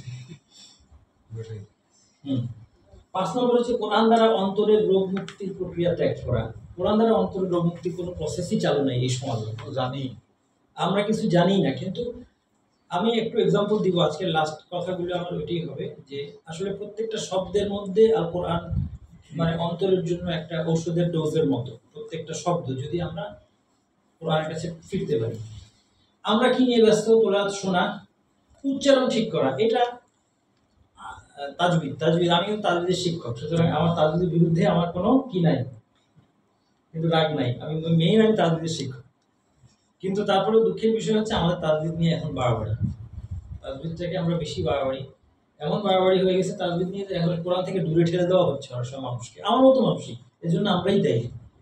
আমি নিজেই আসলে, এবং আমি আমার তাজবিদ শিক্ষা জীবনের এক পর্যায়ে আমি আসলে রিয়েলাইজ করছি এটা, যে আমরা আসলে বেশি বেশি যেটা করি সবার সাথে এটা ঠিক না। তাজবিদ নিয়ে আপনি আরেকটা ভিডিওতে বলছিলেন তাজবিদের এত ভুল ধরা ঠিক না। তবে এদিকে এখন খুব মানুষের আগ্রহ বেশি, বিশেষ করে মহিলারা খুব এদিকে অবশ্যই ভালো, আলহামদুলিল্লাহ, কিন্তু এটাকে মানে লিমিটের মধ্যে রাখতে হবে। যেভাবে একদম ফিতা দিয়ে মেপে মেপে সবগুলি অক্ষর উচ্চারণ করি, এভাবে কিন্তু যদি এফোর্টটা অর্থ বোঝার জন্য এবং আমলে বাস্তবায়ন করার জন্য দিতাম, তাহলে আরো একটু বেটার হতো। কোরআনের কম্পিটিশন, এটা আমাদের পুরো মুসলিম বিশ্বকে ছেয়ে ফেলেছে। কোরআন কম্পিটিশনটা ইটসেলফ খারাপ আমি বলবো না, কিন্তু আসলে এখন যেই ফর্মে চলে গেছে এটা জাস্ট হচ্ছে সেলিব্রিটি হওয়া। জানি না আপনারা আমার সাথে একমত হবেন কি। এটা আর কি বলেন আপনি যখন দেখেন, আমাকে যদি আপনি নিয়ে যান ওই যে স্টেজে গিয়ে কোরআন এখান থেকে আপনি নিয়ে যান এবং সেই পুরস্কারের অ্যামাউন্ট তো আমার জানাই আছে, ওখানে আমার প্রত্যেকে কিসের জন্য তেলাওয়াত করতেছি, কি দেখাচ্ছি, কি কম্পিটিশনে আসলে পুরস্কার ছাড়া আর খ্যাতি ছাড়া কি গোল আছে? এবং ওখানে যাওয়ার জন্য তারা কিন্তু কঠোর পরিশ্রম করে। এই পরিশ্রম এলমের পিছনে করলে প্রত্যেকে অনেক বড় আলেম হয়ে যেতে পারত এই বয়সে তারা, ঠিক না ওস্তাদ? জি। উস্তাদরা জানে এগুলি, যে আসলে এই মাদ্রাসাগুলোতে কিরকম প্রফেশনাল, এরা হচ্ছে প্রফেশনাল কন্টেস্টেন্ট। প্রফেশনাল কন্টেস্ট যে কোনো কিছু আপনি জানেন প্রফেশনাল লেভেলে গেলে কি হবে। আপনি শরীর ভালো রাখার জন্য ফুটবল খেলেন এক কথা, আর আপনি যখন প্রফেশনাল লেভেলে যান তখন কিন্তু জীবনটা এত সুখের না। যে কোনো কিছু আপনার এমনি দেখতে খুব ভালো লাগলো, কি সুন্দর ক্রিকেট খেললো, ফুটবল খেললো, কি সুন্দর নাটক করলো, সিনেমা করলো, প্রফেশনাল অ্যাক্টরের জীবনটা মোটেও সুখের না। যে কোনো কিছু, খারাপ উদাহরণ দিলাম একটা, এই জন্য যে মানুষ এগুলোকে মনে করে যে খুব মনে হয় আনন্দদায়ক কিছু। ঠিক এরকম গিয়ে আপনার প্রফেশনাল কম্পিটিশন হয়ে গেছে এখন। ঘরোয়াভাবে করেন, আপনার স্কুলের মধ্যে ক্লাসের মধ্যে করেন, ঘরোয়াভাবে করেন, এটার মধ্যে কোনো হিউজ পুরস্কার মানে এটার খুব বড় কিছু এটার সাথে অ্যাটাচ করেন না, একরকম। এই আমার ছেলে সৌদি আরবে পড়ে, তো ওদেরকে তাজউদের একটা ছড়া আছে 107 লাইন, জাজারিয়া, কারো মুখস্থ আছে এখানে? নাই মনে। এটা মুখস্থ করা অনেক কঠিন, বিশেষ করে কিছু জায়গা আছে। তো আমার ছেলে সৌদি আরবে গেছে, ওরে আমি জীবনও পারতাম না মুখস্থ করে। সৌদি আরবকে 1 সপ্তাহে মুখস্থ করে ফেলেছে। কি কারণে? কম্পিটিশন। আমি তাকে মানে এটা তার কাজে লাগবে, কিন্তু তারপরেও আমি এই জিনিসটা বলছি যে এটা আমাদের চিন্তা করা দরকার, তাই না? যে আমি এখন কম্পিটিশনে যদি প্রাইজ মানি, অনেক বড় প্রাইজ মানি, এটার আশায় 1 সপ্তাহে মুখস্থ করে একদম ফার্স্ট হয়ে গেল। কিন্তু স্টিল ভালো, ওদের সৌদি আরবে এটা সুবিধা আছে, ওরা জানে কেউ উৎসাহ উদ্দীপনা দিতে হয় ছাত্র, এটা একটা পজিটিভ দিক। ওখানে যে কত রকমের আপনার ইউনিভার্সিটি পড়াশোনার বাইরে যে কত রকমের ইনসেন্টিভ আছে, ওদের বিভিন্ন জিনিস 40,000 মুখস্থ করে ফেলছে। তারপর এগুলি ওরা মুখস্থ করায় ফেলে কম্পিটিশন দিয়ে, এটা একদিক থেকে ভালো। কিন্তু কোরআন কম্পিটিশনটা এখন আমার জন্য অস্বস্তিকর। মাহফিল কোরআন মাহফিলে তাকবীর দিল অনেক, সবাই অনেক আয়োজন করলো, অনেক টাকা খরচ করে বিদেশ থেকে এনে, কিন্তু যা তেলাওয়াত হইলো শ্রোতা তো বুঝলোই না কিছু, কারিও বুঝলো কিনা, এবং হয়তো ওর বিরোধী যেটা তেলাওয়াত করলেন ওর বিরোধী অনেক কিছু শ্রোতার জীবনেও আছে, কারির জীবনেও আছে। আর আরেকটা আছে কি, আমাদের মা বাবাদের বাচ্চাদের সাইনবোর্ড, আমার ছেলে হাফেজ, এটা আমাদের মা বাবাদের জন্য এখন। সালাফরা কিভাবে কোরআন অধ্যয়ন করতেন? আবু আব্দুর রহমান আস-সুলামি একজন তাবী, অনেক বড় তাবী, তার মাধ্যমে আমরা সমস্ত কোরআন পেয়েছি। আমাদের কোরআনের চেইন আবু আব্দুর রহমান আস-সুলামির মাধ্যমে। তিনি সাহাবীদের কাছ থেকে বলছেন যে حدثنا من كان يخرجنا من أصحاب النبي صلى الله عليه وسلم أنهم كانوا يقتربون من رسول الله صلى الله عليه وسلم 10 آيات فلا يأخذون في العشر الأخرى حتى يعلموا ما في هذه من العلم والعمل قالوا فعلمنا العلم والعمل। তিনি বলছেন যে সাহাবীরা আমাদেরকে শিখিয়েছেন কোরআন, তারা আলী রাদিয়াল্লাহু আনহু, ইবনে মাসউদ, উসমান রাদিয়াল্লাহু, তারা ছিলেন কি মুকরি ছিলেন সাহাবীদের মধ্যে, তারা কোরআন শিখাতেন মানুষকে। উবাই বিন কাব, যায়েদ ইবনে সাবিত, তারা তাদের কাছ থেকে বর্ণনা করছেন যে তাদেরকে আমরা বলতে শুনেছি তারা 10 আয়াত করে শিখতেন, এবং 10 আয়াতের ইলম এবং আমল না আসা পর্যন্ত নতুন 10 আয়াত নিতেন না। এইজন্য তারা বলছেন আলিমনাল ইলমা ওয়াল আমাল, আমরা যখন কোরআন শিখেছি তখন একই সাথে এর অর্থ এবং এর আমল আমরা শিখতে পেরেছি। আমাদের এখন ব্যাক টু ব্যাক কোরআন মুখস্থ অনেক আছে, হাফেজের অভাব নেই সমাজে, কিন্তু জীবনের বাস্তবায়ন 1% দেখা যাবে জীবনের বাস্তবায়ন হচ্ছে না। সাহাবীরা অর্থ শিখতেন, আমল করতেন, তাহাজ্জুদ তেলাওয়াত করতেন। কোরআন হিফজ করার কি মানে হয় যদি আপনি তাহাজ্জুদ না করেন? এমন মানুষ পাবেন হয়তো 10টা সূরা পড়ছে, শিখছে, কিন্তু খুব অন্তর দিয়ে তাহাজ্জুদ করে। সে কোরআনকে এত ভালোবাসে, আল্লাহর বাণীকে এত ভালোবাসে, আল্লাহর সাথে তার সম্পর্কটা তার কাছে এত ইম্পর্টেন্ট যে 10টা সূরা ঘুরায় হয়তো 1 ঘন্টা ধরে পড়ছে। আর আমরা অনেকে হয়তো কোরআনে হাফেজ আছি যারা আমরা তাহাজ্জুদে ঘুম থেকে উঠতে পারি না। এর কোনোটাই হিফজ করার বিরুদ্ধে কোনো কথা না, আমার ভুল বুঝবেন না। অনেকে মনে করতে পারে যে আমি হিফজের বিরুদ্ধে না, আমি হিফজ খুবই ভালোবাসি, আমি চাই বাচ্চারা হিফজ করুক, কিন্তু আমি চাই প্রপারলি হিফজ করুক। আমাদের মধ্যে বেস্ট যারা, আমাদের অবস্থা কি? আমাদের মধ্যে বেস্টদের অবস্থা হলো আমরা ফুল কোরআন খতম দেই মাত্র কিছুদিন পর পর। এখান থেকে যদি বাছাই করে আমি যান 10 জন শ্রেষ্ঠ মুসলিম আমাদের এই কমিউনিটির এখানে যারা আছেন আপনারা, তাহলে সেই 10 জন হয়তো পাওয়া যাবে যে কোরআনের রিডিং ফুল খতম দেন প্রতি রমাদানে অথবা প্রতি বছরে 1-2 বার 3 বার, প্রতি মাসে একবার খতম দেন কেউ আছেন? হাত তুলতে পারেন, অসুবিধা নেই, অন্যরা এনকারেজ হবে, আপনাকে দেখে আমরা এনকারেজ করি। প্রতি মাসে একবার নাই? হ্যাঁ আপনি হ্যাঁ, প্রতি মাসে একবারও নাই, তাহলে আমাদের আসলে আরো অনেক দূর যাওয়া আছে। মানে কোরআনটা আমাদের জন্য ওইরকম পানির মতো হওয়ার কথা, যে পানিতে মাছ ডুবে থাকে সারা, যে পানি ছাড়া মাছটা বাঁচবে না সব দিক থেকে। হিফজান ওয়া তিলাওয়াতান ওয়া তাদাব্বুরান, হিফজের মাধ্যমে, দিন রাত তিলাওয়াতের মাধ্যমে এবং তাদাব্বুর চিন্তা করার মাধ্যমে, অর্থ জানার মাধ্যমে। তারপর যদি কেউ এরকম এক মাসে, আমরা তো এক মাসে রিডিং পড়ে এটাই পাইলাম না। আমি বলতে যাচ্ছিলাম যে আমি ভাবছিলাম যে কয়জন আসতে থাকবে, 4-5 জন এক মাসে একবার রিডিংটা পড়ে। তারপরে বলতাম যে আরো ভালো সুপার মুসলিম হলো যে অর্থ সহ এক মাসে একবার, হ্যাঁ অর্থ সহ এক মাসে অথবা অ্যাটলিস্ট বছরে একবার রেগুলার পড়ে অর্থ সহ, এটা অভ্যাস করেন। এবং আমি কিভাবে করবেন এটা কিছু ইয়ে। আচ্ছা আমাদের সময় লিমিটটা বলে দিন তাইলে আমরা আসি। আনলিমিটেড টাইম থাকা উচিত। ওকে, 9টার মধ্যে সব শেষ, এখন 34 বাজে। মুরব্বীরা অনুমতি দিলে আপনাদের কষ্ট হয়ে যাবে। আচ্ছা না 9টার মধ্যে সব শেষ। আচ্ছা ছোট জিনিস, সালাফদের উপর আল কোরআনের প্রভাবের কিছু নমুনা দেখেন। এই জন্য সাহাবীদের উপর এবং সালাফদের উপর কোরআনের সাংঘাতিক প্রভাব ছিল এই বোঝার কারণে। সাহাবী আবু তালহা রাদিয়াল্লাহু আনহু তিনি শুনলেন আল্লাহ তাআলা বলেন, লান তানালুল বিররা হাত্তা তুনফিকু মিম্মা তুহিব্বুন ওয়া মা তুনফিকু মিন শাইইন ফাইন্নাল্লাহা বিহি আলীম। কোন সূরা আছে? সূরা আলে ইমরান। লান তানালুল বিররা, তোমরা ততক্ষণ পর্যন্ত বীর অর্জন করতে পারবে না। বীর মানে হচ্ছে বেস্ট আচরণ, বেস্ট আচরণকে বলা হয় বীর।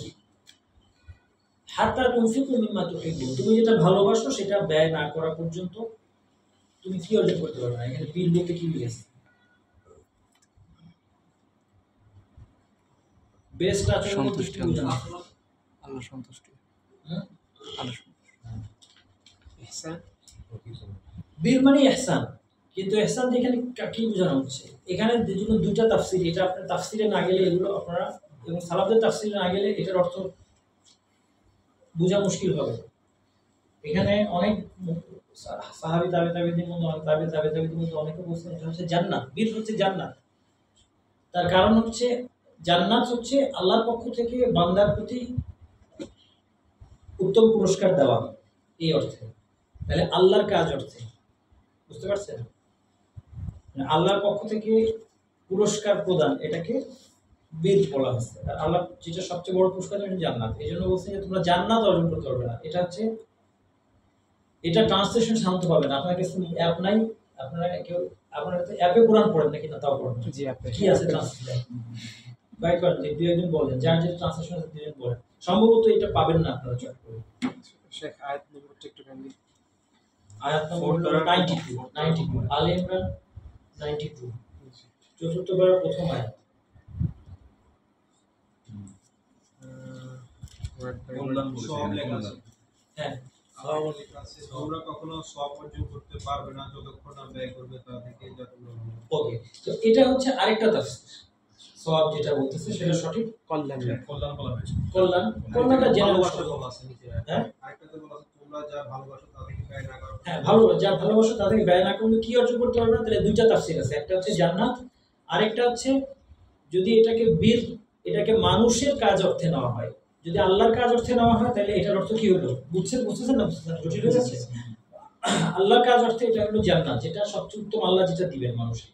আর যদি মানুষের কাজ আছে, মানুষ যেটা করবে সেটা হচ্ছে আল্লাহর আনুগত্য, অর্থাৎ সৎকর্মশীলতার যেটা পিক, সেই পিকে তুমি পৌঁছতে পারবে না যতক্ষণ না তুমি তোমার ভালোবাসার বস্তু দান করো। তুমি সৎকর্মশীল হতে পারবে না, সহজ কথা। এটা হলো এই আয়াতের দ্বিতীয় তাফসীর। যেটাই হোক, এটা শুনে এখন আনাস রাদিয়াল্লাহু আনহু বলছেন, কানা আবু তালহা আকসার আল আনসারি বিল মদিনাতি মালান মিন নাখলিন। আবু তালহা সবচেয়ে ধনী ছিলেন, তার খেজুরের বাগান তার সবচেয়ে বেশি ছিল। ওয়া কানা হাব্বা আমওয়ালি ইলাইহি বাইরাহা, তার সবচেয়ে প্রিয় বাগানটা ছিল বাইরাহা। ওয়া কানাত মুস্তাকিয়াতুল মসজিদ, মসজিদের সামনে এটা ছিল।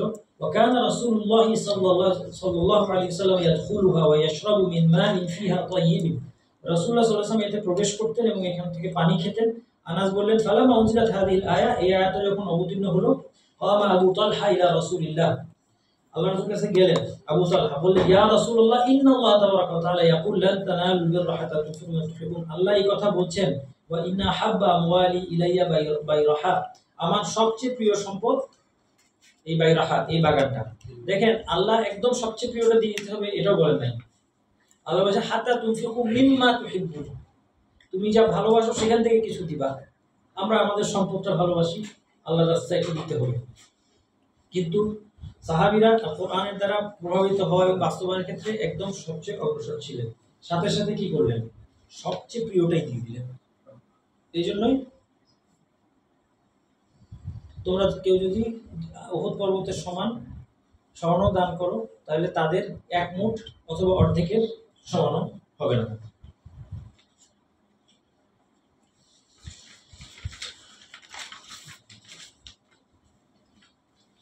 আমরা উদাহরণ কমাই, একটু একটা উদাহরণ দিয়ে আমরা একটু কয়েকটা আয়াতের অর্থ দেখব। এরপর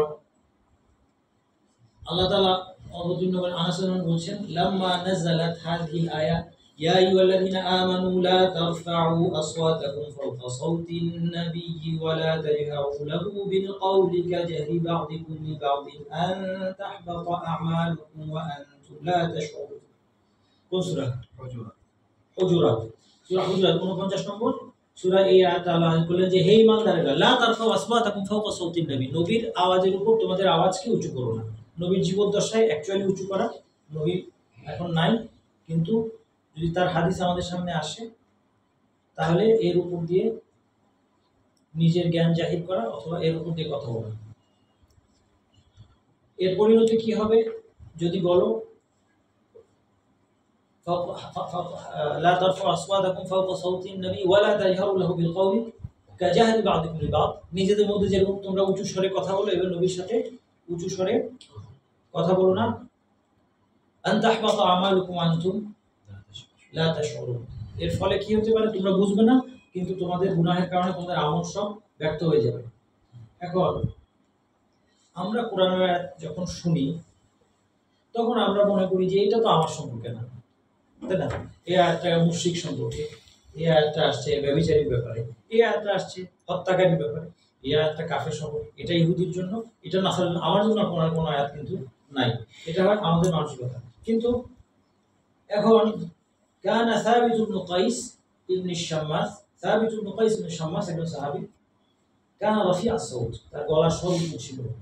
فقال انا الذي كنت ارفع صوتي على رسول الله صلى الله عليه وسلم, আমি তো মনে হয় রাসূল সাল্লাল্লাহু আলাইহি ওয়াসাল্লাম খুব জোরে কথা বলছেন, তার গলার জোর বেশি। হাবিত আমালি, তিনি ভাবলেন যে আমার সব আমল নষ্ট হয়ে গেছে। দেখেন, তিনি কিন্তু কোনো দোষ করেন নাই, কিন্তু তিনি মনে করলেন যে কোরআনটা আমার সম্পর্কেই নাযিল, আমি মনে হয় অপরাধী। আনা মিন আহলিন নার, তিনি বললেন তাইলে আমি জাহান্নামী। ওয়া জালাসা ফি আহলিহি হাযিনা, সে ঘরে বসে থাকলেন তিনি খুব মনে কষ্ট নিয়ে। ফাতাফাক্কাদাহু রাসূলুল্লাহ সাল্লাল্লাহু আলাইহি ওয়াসাল্লাম, রাসূল সাল্লাল্লাহু আলাইহি ওয়াসাল্লাম তার খোঁজ খবর নিলেন। ফান্তালাকা বা'দুল কওমি ইলাইহি ফাকালু লাহু তাফাক্কাদাকা রাসূলুল্লাহ সাল্লাল্লাহু আলাইহি ওয়াসাল্লাম লাকা, একদল লোক সাহাবীদের একদলকে বললেন যে তোমাকে না খুঁজতেছেন, তোমার কি হয়েছে, তুমি ঘরে বসে আছো? ফাকালা আনা আল্লাযী আরফাউ সাওতি, তিনি বললেন ওয়া আজহারু বিল কওলি হাবিত আমালি, আমি জোরে কথা বলি নবীর সামনে, আমার সব আমল নষ্ট হয়ে গেছে। আনা মিন আহলিন নার, আমি জাহান্নামী। ফাআতাউ নবী সাল্লাল্লাহু আলাইহি ওয়াসাল্লাম ফাআখবারুহু বিমা ক্বালা, নবী সাল্লাল্লাহু আলাইহি ওয়াসাল্লাম এসে তারা বললেন যে সাবিত ভাবছে যে সে তো জাহান্নামী হয়ে গেছে, ঘরে বসে আছে। ফাকালা লা বাল হুয়া মিন আহলিল জান্নাহ, নবী সাল্লাল্লাহু আলাইহি ওয়াসাল্লাম তখন বললেন যে না, সে জান্নাতি। قال أنس وكنا نراه يمشي بين أظهرنا ونحن نعلم أنه من أهل الجنة আমরা দেখতাম আমাদের মাঝখানে হেঁটে বেড়াচ্ছে কিন্তু আমরা জানি সে জান্নাতি। হ্যাঁ, একটা কত অ্যামেজিং এক্সপেরিয়েন্স। একটা লোক নিশ্চিত জানা আছে যে এটা জান্নাতি, আমাদের মধ্যে ঘুরে ফিরে হেঁটে বেড়াচ্ছে। এটা তো আর নিশ্চিত জানার কোনো উপায় আর বর্তমানে কারো সম্পর্কে নাই। কিন্তু নবী মুহাম্মদ সাল্লাল্লাহু আলাইহি ওয়াসাল্লাম যুগে এটা সম্ভব ছিল, যাদের সম্পর্কে রাসূলুল্লাহ সাল্লাল্লাহু আলাইহি ওয়াসাল্লাম সাক্ষ্য দিয়েছেন যে সে জান্নাতি হবে, সে অবশ্যই জান্নাতি হবে। এবং তিনি পরবর্তীতে ইয়ামামার যুদ্ধে শহীদ হয়েছিলেন।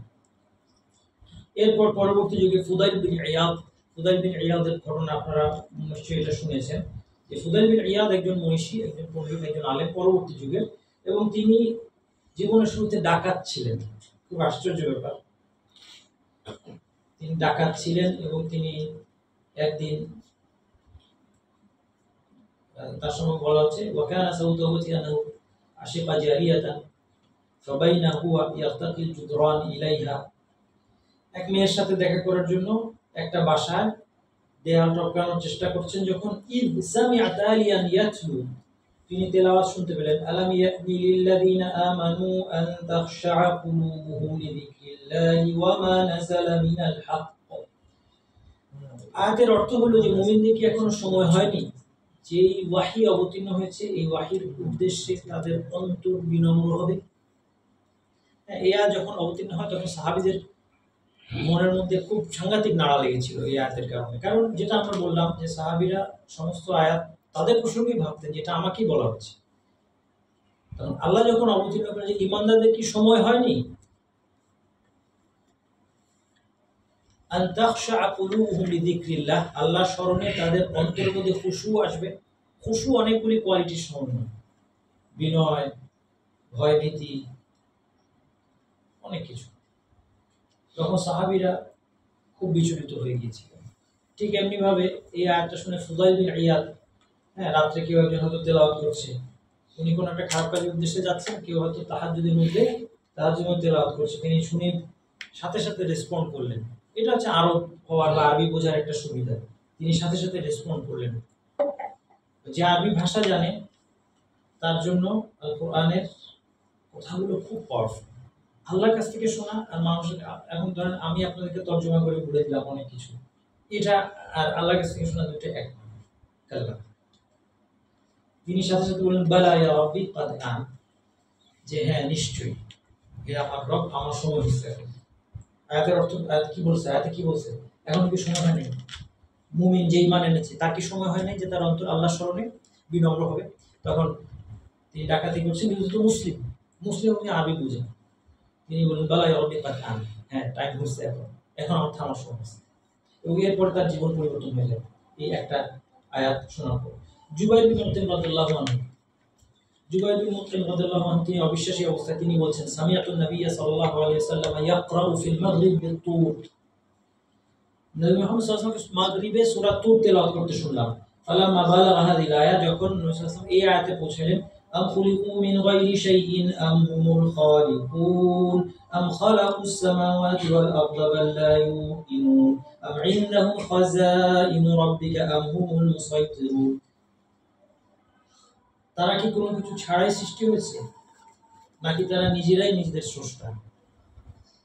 আম খুলিকু খালাকুস সামাওয়াতি, নাকি সাত আসমান জমিন তারাই সৃষ্টি করেছে? বাল লা ইউকিনুন, আসলে তাদের কোনো নিশ্চিত বিশ্বাস নাই।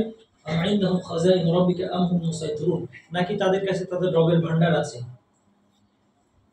এই আয়াতগুলো শুনে তিনি বললেন কাদা কলবি আইয়াতির, আমার অন্তর যেন আর থাকবে না জায়গা মতো, উড়ে চলে যাবে এরকম মনে হচ্ছিল। এটা হচ্ছে তার ইসলাম গ্রহণের আগের এক্সপিরিয়েন্স, যে এক্সপিরিয়েন্স থেকে তিনি ইসলাম গ্রহণ করলেন। এই জন্য আল কোরআন যুগে যুগে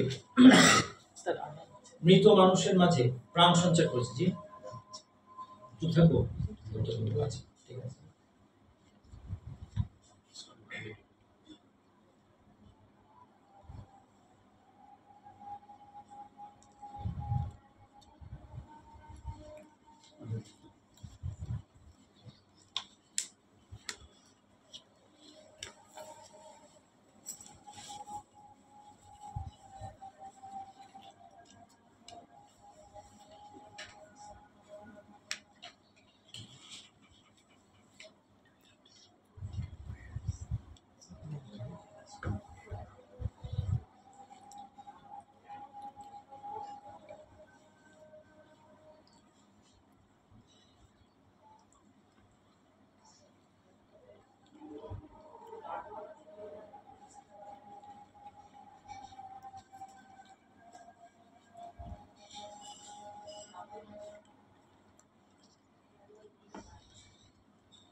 জি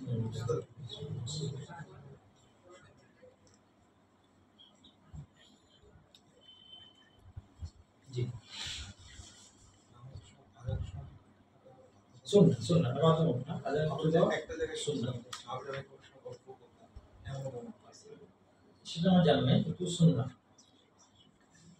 আজান শুনছি কিন্তু উত্তর দেননি এটা জি আলহামদুলিল্লাহ যাও তো ভালো অবশ্যই এবং আজান উত্তর জবাব দেওয়ার পরে দোয়া কবুলের একটা জায়গা দোয়া কবুলের একটা জায়গা।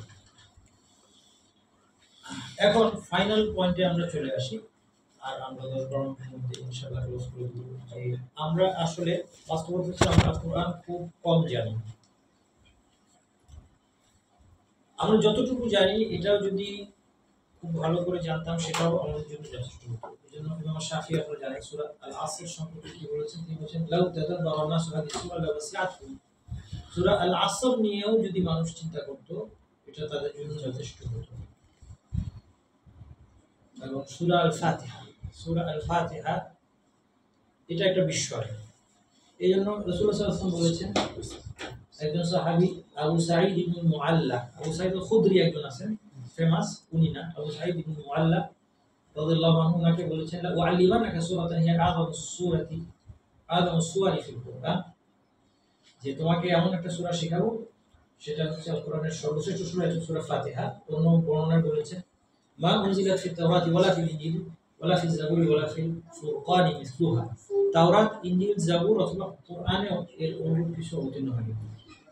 সূরা আল ফাতিহার মধ্যে আল্লাহ সুবহানাহু ওয়া তাআলা আল কোরআনের সমস্ত কনসেপ্ট, ইসলামের সমস্ত কনসেপ্ট যেভাবে এনকোড করে দিয়েছেন এটা আসলে আশ্চর্যজনক। এজন্য আল কোরআনের আলোচনার কোনো শেষ নাই। ইবনুল কাইয়িম রাহমাতুল্লাহি আলাইহি সূরা আল ফাতিহা নিয়ে যা লিখেছেন এটা সত্যি বিস্মিত হওয়ার মতো। অনেক কিছু লিখেছেন এবং শুধু সূরা ফাতিহার উপরই অনেক দীর্ঘ আলোচনা করা যাবে। যাই হোক, এরপর আমরা আল কোরআনের একটা হচ্ছে যে আমরা যতটুকু কম জানি, যা জানি সূরাগুলো আমাদের মুখস্থ, এগুলোর অর্থ খুব একটা গভীরভাবে জানি না। আর কোরআনের বিশাল রত্নভাণ্ডার আমাদের সামনে, এটা একটা বিশাল ওয়ান্ডারল্যান্ডের মতোই আমার কাছে মনে হয়, যেখানে আসলে আমাদের জন্য এত কিছু আছে এটা চিন্তা বাইরে। কয়টা আয়াত কোরআনে? 6,200 something. হ্যাঁ ঠিক আছে, 6236, যেটা আমরা যে মুসহাফ আমাদের সামনে আছে সেখানে কোরআনের আয়াত সংখ্যা নিয়ে কোন জায়গায় আয়াত এটা নিয়েও কিছু মতভেদ আছে, কয়েকটা মত আছে। হ্যাঁ, কারণ সবগুলি রাসূলুল্লাহ সাল্লাল্লাহু আলাইহি ওয়াসাল্লাম বলে দেন নাই যে এটা আয়াত, বরং তার থামা থেকে সাহাবীরা আন্দাজ করেছেন। এই জন্য আয়াতের কাউন্টিংয়ে বিভিন্ন রকম মত আছে। এটাতে আয়াতে কোনো চেঞ্জ হচ্ছে না, কিছু ম্যাটার করে না, কিন্তু সবই ৬,০০০-এর উপরে এবং কাছাকাছি। এখন এই এক একটা আয়াত আসলে একটা বিশাল সম্পদ। চলেন আমরা আজকের উপলব্ধিটা হলো যে আমাদের আল কোরআন অনেক জানা দরকার। আল কোরআনের মধ্যে অনেক উপকারিতা আমাদের জন্য রয়ে গিয়েছে। আমি আমার একটা প্রিয় টপিক দিয়ে আজকে শেষ করবো, সেটা হচ্ছে মুসা আলাইহিস সালামের ঘটনা। মুসা আলাইহিস সালামের ঘটনা হচ্ছে আমার ফেভারিট, অল টাইম ফেভারিট। মুসা আলাইহিস সালামের ঘটনা কোন সূরা আছে দেখি আপনারা বলেন একটু। আপনার পারছেন একটা করে শুরু করেন। মানে মুসা আলাইহিস সালামের উল্লেখ অনেক সূরা আছে, বাট আমি ঠিক মুসা আলাইহিস সালামের নাম আছে কোথায় সেটা বলছি না। আপনারা চ্যাট জিপিটি ইউজ করতে পারেন, কোয়াইট ইউজফুল। চ্যাট জিপিটি ব্যবহার করতে পারলে খুব ভালো, খুব কাজের জিনিস। আমি তো তাকে অনেক ব্যবহার করি, চ্যাট জিপিটিকে আমি অনেক কাজে লাগাই। আমি খুবই ভালো অ্যাসিস্ট্যান্ট এবং আমি সিরিয়াসলি কনসিডার করতেছি যে টাকা দিয়ে প্রো ভার্সনটা নিব আর কি। দুনিয়াবি জিনিসে খুব কাজে লাগছে আমার, আমিও মানে হ্যাঁ, দিনী বিষয় অনেক খুব ভালো ট্রান্সলেট করে, ভালো অনেক কিছু, আরো অনেক কিছু। আপনি কোন একটা এক্সাম্পল যদি না বুঝো আরবিতে করে তাকে এক্সাম্পল দিয়ে বুঝিয়ে দিতে এটা কি বলছে। পলিসিও আপডেট হচ্ছে আবার, হ্যাঁ পলিসিও আপডেট হচ্ছে, একটু বেশি ওপেন হচ্ছে আরো। এখন মুসা আলাইহিস সালামের ঘটনা বলেন শুরু থেকে আসে। সূরা আল বাকারা তো সবচেয়ে লম্বা, শুরু থেকে তো অনেক আয়াত শুধু সূরা মুসা আলাইহিস সালামের ঘটনা। বাকারার পরে হ্যাঁ আনআম সূরা না সূরা বাকারা, সূরা আরাফ, সূরা আরাফ। ইউনুস, চ্যাট জিপিটি সূরা ঠিক তাহা, আছে। সূরা আশ-শুআরা, আর না একটা সবাই শুনুক, আরাফের পরে ইউনুস, ইউনুস, হ্যাঁ ইউনুস, হ্যাঁ আরাফের পরে সূরা ইউনুসের মধ্যে মানে মুসা আলাইহিস সালামের ঘটনার সিগনিফিকেন্ট অংশ কিন্তু একটাতে আছে।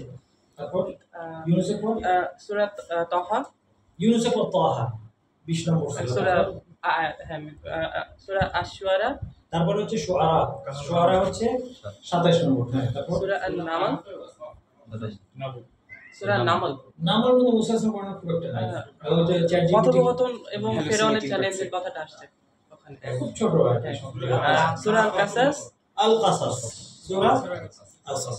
তারপর সূরা গাফির, তারপর আছে সূরা গাফির, আবার 40 নম্বর সূরা, সূরা ইসরা, 24 পারা। সূরা সাজদা, সূরা ইসরা, না এগুলো তো খুবই কম। সূরা কাহফ সূরা কাফের কথা বলে নাই। সূরা কাহফ, সূরা কাহফ একটা বড় লাস্টে গিয়ে নাজিয়াতে কিছুটা, নাজিয়াতে ইম্পর্টেন্ট কিছু অংশ আছে। তাহলে দেখেন আপনারা একটা জিনিস। ওরা এখানে হচ্ছে বলছে যে আরো আছে কিন্তু দেয় নাই আর কি। যেটা হচ্ছে যে আমাদের কোরআনের অলমোস্ট শুরু থেকে শেষ পর্যন্ত বিভিন্ন জায়গায় মুসা আলাইহিস সালামের ঘটনাগুলো আসছে অনেক একটা বড় অংশ জুড়ে, এবং এইগুলো খুব সিগনিফিকেন্ট। তো আমরা একটা অংশ থেকে একটু পড়বো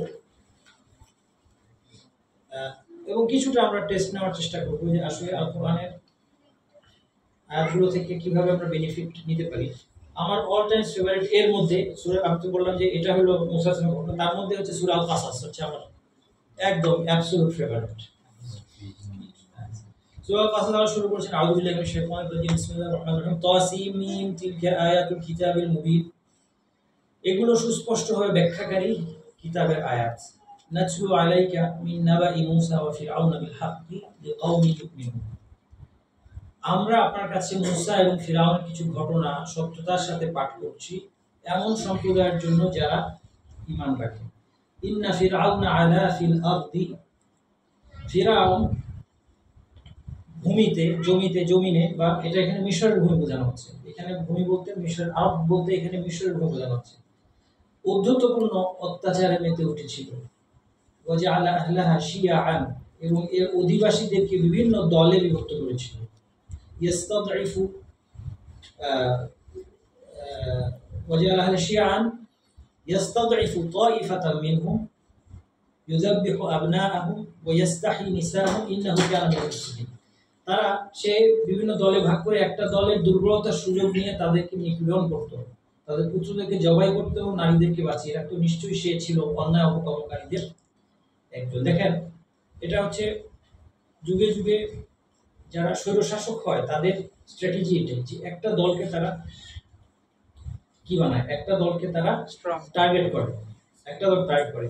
তাদের যুগে, ফিরআউনের যুগে যে দলটাকে তারা টার্গেট করেছিল তারা হচ্ছে ইহুদি, বনু ইসরাইল, এবং তাদের উপর এই যে নির্যাতন সে চালিয়েছিল, এই ধরনের নির্মম নির্যাতনের খুব কম নজির আছে মানবজাতির ইতিহাসে।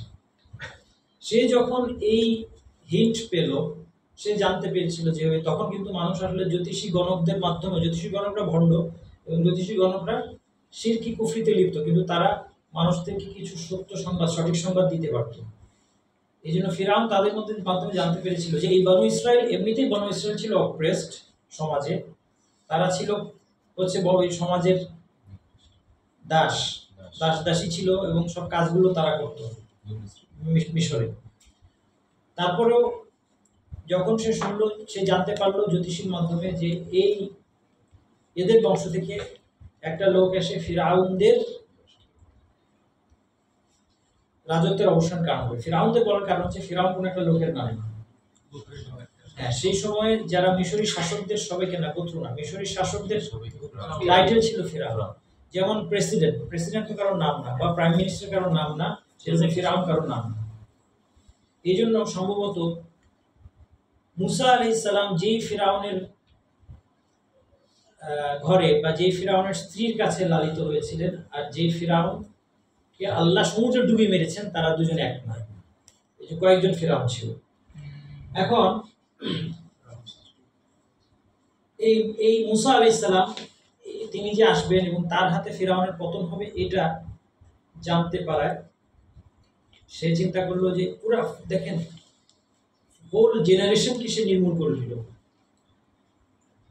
ইউযাবিহু আবনাআহুম, সব যত বাচ্চা ছেলে হবে সবগুলোকে মেরে ফেলা মানে কি একটা জেনারেশনকে ওয়াইপ আউট করে দেওয়া। আপনি অলমোস্ট এই ডেসক্রিপশনগুলো পড়লে আপনার কাছে মনে হবে বনু ইসরাইল তো বুঝতে পারছেন, ইসরাইলের বংশধর। ইসরাইলকে ইয়াকুব আলাইহিস সালাম, ইব্রাহিম আলাইহিস সালামের নাতি, ইসহাকের ছেলে ইয়াকুব, তার বংশধরকে বলা হয়, তার টাইটেল হচ্ছে ইসরাইল, আল্লাহর বান্দা। তার বংশধরকে বলা হচ্ছে বনু ইসরাইল, তাদের আরেকটা নাম হচ্ছে ইহুদি। এখন অলমোস্ট আপনার তাদের জন্য সিম্প্যাথি হবে যে আল্লাহ কি হিকমত, এত কঠিন নির্যাতনে তাদেরকে কেন রেখেছিলেন। আনটিল আপনি গাজায় তারা কি করছে এটা দেখেন, এখন তো সব ঠিক ট্যাঙ্কার। হ্যাঁ। তো এটা যখন আপনি দেখবেন তখন আপনার মনে হবে ছুটি ভালো ছিল। এখন বিষয়টা এটা না, বিষয়টা হলো আল্লাহর সবকিছুর পিছনে হিকমত আছে, আল্লাহ ভালো জানেন। এরা ভীষণ অবাধ্য একটা জাতি এবং এদের জন্য কঠিন পরিস্থিতির দরকার। আমাদের দুশ্চিন্তাটা ওই জায়গায় না, আমার দুশ্চিন্তাটা হওয়া দরকার আমরা গাজায় সব শেষ হয়ে গেলাম এটা না। তাহলে আমরা মুসলিমরাও কি এরকম অবাধ্য এক জাতিতে পরিণত হয়েছে যে এরকম কঠিন পরিস্থিতি ছাড়া আমাদেরকে আর সতর্ক করার উপায় থাকছে না। তাহলে আমাদের ওই চিন্তাটা আসা দরকার। যাই হোক, এখন আল্লাহ তাআলা বলছেন ওয়া নুরিদু, পরের আয়াত ওয়া নুরিদু, এই নুরিদু শব্দের এবং এখানে কয়েকটা ভার্ব আছে যেগুলো সবগুলো নুন, এটা হচ্ছে এগুলো হচ্ছে দমিরুল আযামা, দমিরুল আযামা সবগুলি এটা প্লুরালে আসছে। ওয়া নুরিদু, আমরা চাইলাম। আরবিতে আমরা বললে দুটো অর্থ হতে পারে, প্লুরাল বহুবচন অথবা সম্মানবাচক। কেউ তার গ্রেটনেস দেখাচ্ছে, এবং এটা শুধুমাত্র আল্লাহর ক্ষেত্রে বৈধ। মানুষ করলে এটা বলবে অহংকারী, কেউ যদি মানুষ যদি এভাবে কথা বলে লোকে বলবে অহংকারী। ওয়া নুরিদু, আমি চাইলাম, আন নামুন্না, তাদের প্রতি অনুগ্রহ করতে, আলাল্লাযীনা ইসতুদঈফু ফিল আরদি ওয়া নাজআলাহুম, এটা দেখেন নাজআলাহুম, আমি চাইলাম নাজআলাহুম আন নাজআলাহুম আইম্মাতা, আমি চাইলাম তাদেরকে ইমাম বানাবো, নেতা বানাবো, ওয়া নাজআলাহুমুল ওয়ারিসিন। এই নুনের পাওয়ারটা আমি আপনাদেরকে বাংলায় বলে বুঝাতে পারবো না। আপনি যদি আরবি বুঝেন এবং তেলাওয়াত করেন আপনি বুঝবেন যে আল্লাহ সুবহানাহু ওয়া তাআলা কত বড় অথরিটি নিয়ে কথাটা বলছেন যে আল্লাহর সিদ্ধান্ত বিজয়ী হবে। ওয়া নুমাক্কিনা লাহুম ফিল আরদি, এবং তাদের জন্য আমি ক্ষমতাকে সুসংহত করব। ফিরআউন যেখানে একদিকে একদম সবাইকে কুচুকাটা করছে, তখন আল্লাহ চাইলেন যে আমি তাদের জন্য ক্ষমতাকে সুসংহত করব। ওয়া নুরিয়া ফিরআউনা ওয়া হামানা ওয়া জুনুদাহুমা মিনহুম মা কানু ইয়াহদারুন, এবং আমি ফিরআউন, হামান এবং তার বাহিনীকে বনু ইসরাইলদের থেকে সেটাই দেখাবো যেটার আশঙ্কা তারা করছে। আল্লাহ সিদ্ধান্ত নিয়েছে। নুরিদু আল্লাহর ইচ্ছা মানে এটা আল্লাহর সিদ্ধান্ত, এবং আল্লাহ এই সিদ্ধান্ত বাস্তবায়ন করছেন কিভাবে এখন সেটা দেখেন। ও আওহাইনা ইলা উম্মি মুসা আন আরদিহি, মুসার মায়ের প্রতি আমি ওয়াহী প্রেরণ করলাম যে তুমি তাকে দুধ পান করাও। ফাইদা খিফতি আলাইহি ফাআলকিহি ফিল ইয়াম্মি, যখন তার ব্যাপারে আশঙ্কা করবে তাকে দরিয়ায় ভাসিয়ে দিবে। ওয়ালা তাখাফি ওয়ালা তাহজানি, এবং তুমি কোনো ভয় বা দুঃখ করো না। ইন্না রাদুহু ইলাইকি, আমি তাকে তোমার কাছে ফিরিয়ে দিব। এই রাদুহু শব্দের পাওয়ার এটাও আমি আপনাদেরকে বুঝাতে পারবো না বাংলায়, কারণ রাদুহু শব্দটা এর তাজবিদের দিক থেকে, এর গ্রামারের দিক থেকে এবং এর বালাগার দিক থেকে, এই তিন দিক থেকে এটা সাংঘাতিক পাওয়ারফুল একটা শব্দ। ইন্না রাদুহু ইলাইকি, ইলাইকি তোমার কাছে আমি তাকে ফিরিয়ে দিব। আল্লাহ খুব পাওয়ারফুল ভাষায় বলেছেন। তাজবিদের দিক থেকে রাদুহু, তিন আলিফ টেনে এটা পড়তে হয়। এটা হচ্ছে কোরআনের মধ্যে সবচেয়ে দীর্ঘ মাদ। মাদ তো বুঝেন আপনার, কোরআনের টানগুলোর মধ্যে সবচেয়ে মাদ লাজিম, তিন আলিফ টানতে হয়। আপনার গ্রামাটিক্যালি রাদুহু ভার্ব ব্যবহার করা আর ইসমে ফাইল ব্যবহার করার মধ্যে স্ট্রেংথের পার্থক্য হয়ে যায়। আমি যদি বলি আযহাবু ইলাল মসজিদ, আমি মসজিদে যাব, আর যদি বলি আনা যাহিবুন ইলাল মসজিদ, এখানে আযহাবু ছিল ফেল, এর জায়গায় আমি যাহিবুন কর্তা বুঝাইতে যেই নাউন আসে সেটা দিলাম, তাহলে এই এক্সপ্রেশনটা অনেক বেশি স্ট্রং। দুটো এক না, হ্যাঁ, এটা আমাদের আরবি একটু টেস্ট পেতে হবে, এটা বুঝতে হবে। আল্লাহ সুবহানাহু ওয়া তাআলা এখানে ইন্না নারুদ্দুহু ইলাইকা বলেন না, কি বলেছেন? ইন্না রাদ্দুহু ইলাইকা, এবং তারপরে বলেছেন বহু বচনে, যেটা আমরা একটু আগে বললাম যে দমিরুল আযমা ওয়া জাইলুহু মিনাল মুরসালিন, এবং তাকে আমি রাসূল বানাবো।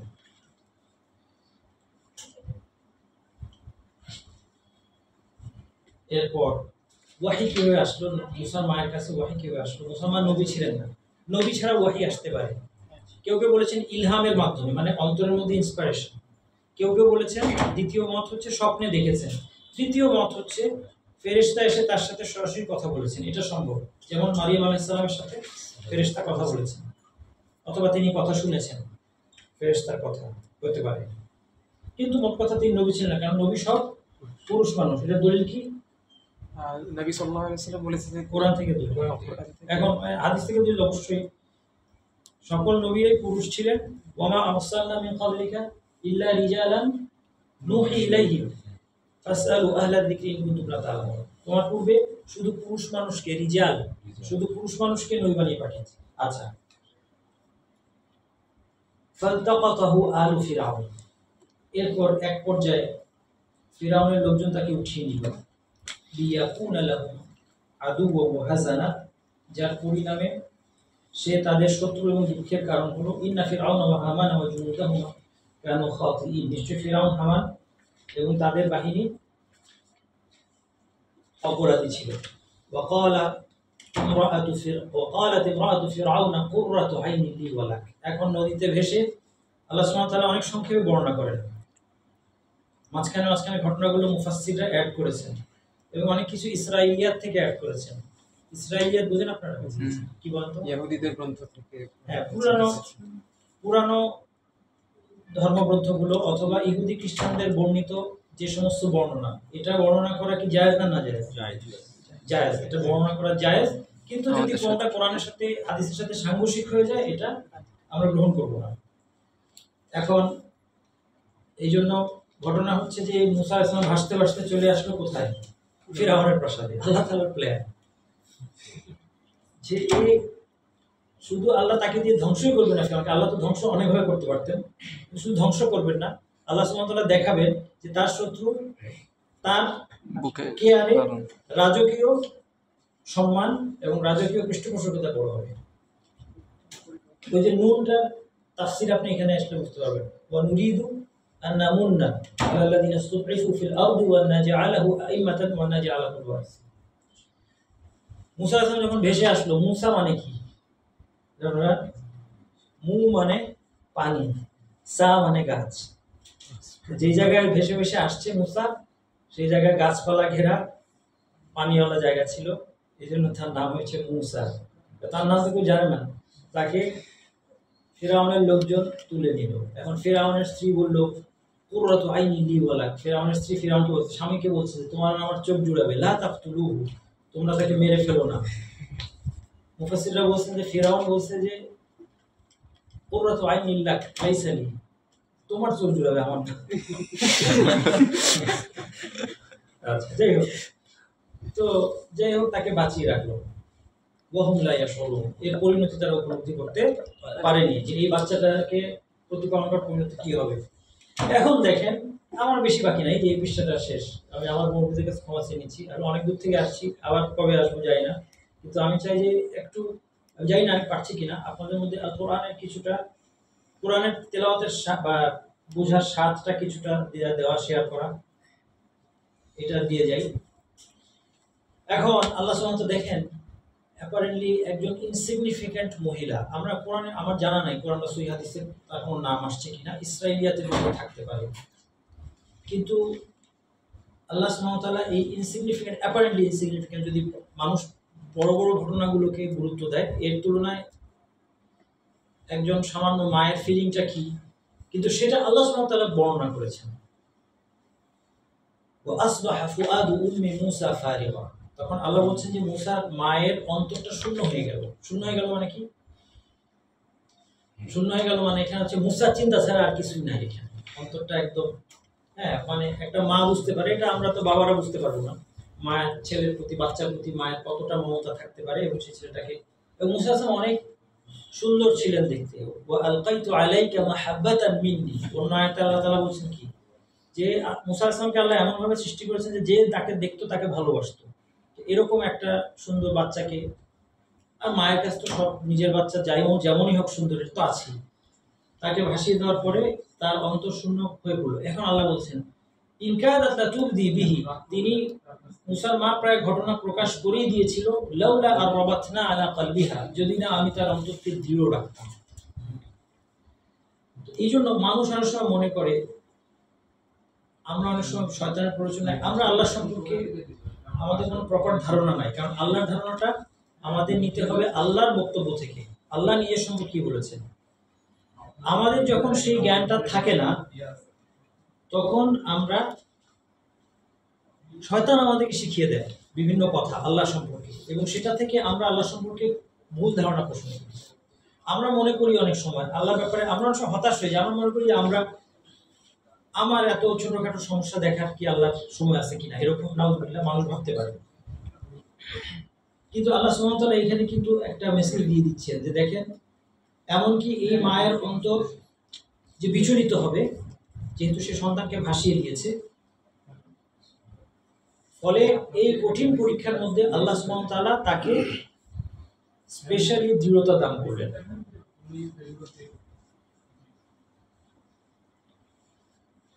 ইনকাদাত তুবদি বিহি লাউলা আরবাতনা আলা কলবিহা, যদি আমি তার অন্তরকে দৃঢ় না রাখতাম। এই জন্য আল্লাহ সুবহানাহু ওয়া তাআলা কাউকে কঠিন পরীক্ষা ফেললে আল্লাহ তাকে তার অন্তরকে দৃঢ় করে দিতে পারেন। আমাদের কাছে মনে হতে পারে যে এই ব্যক্তির জন্য পরীক্ষাটা কত অসহনীয়, কিন্তু আল্লাহ সুবহানাহু ওয়া তাআলা হয়তো তাকে এটা বহন করার সামর্থ্য দিয়েছেন, কারণ এর মাধ্যমে আল্লাহ তার মর্যাদা বৃদ্ধি করবেন। এটা আমরা বুঝতে পারবো না, আল্লাহর উপর এই আস্থা আমাদের রাখতে হবে। লিতাকুনা মিনাল মুমিনিন, যেন সে বিশ্বাসীদের অন্তর্ভুক্ত হয়। ওয়াখালাতি উখতিহি কুসসি, তার বোনকে বলছে মা যে তাকে অনুসরণ করো, তার পিছনে পিছনে যাও।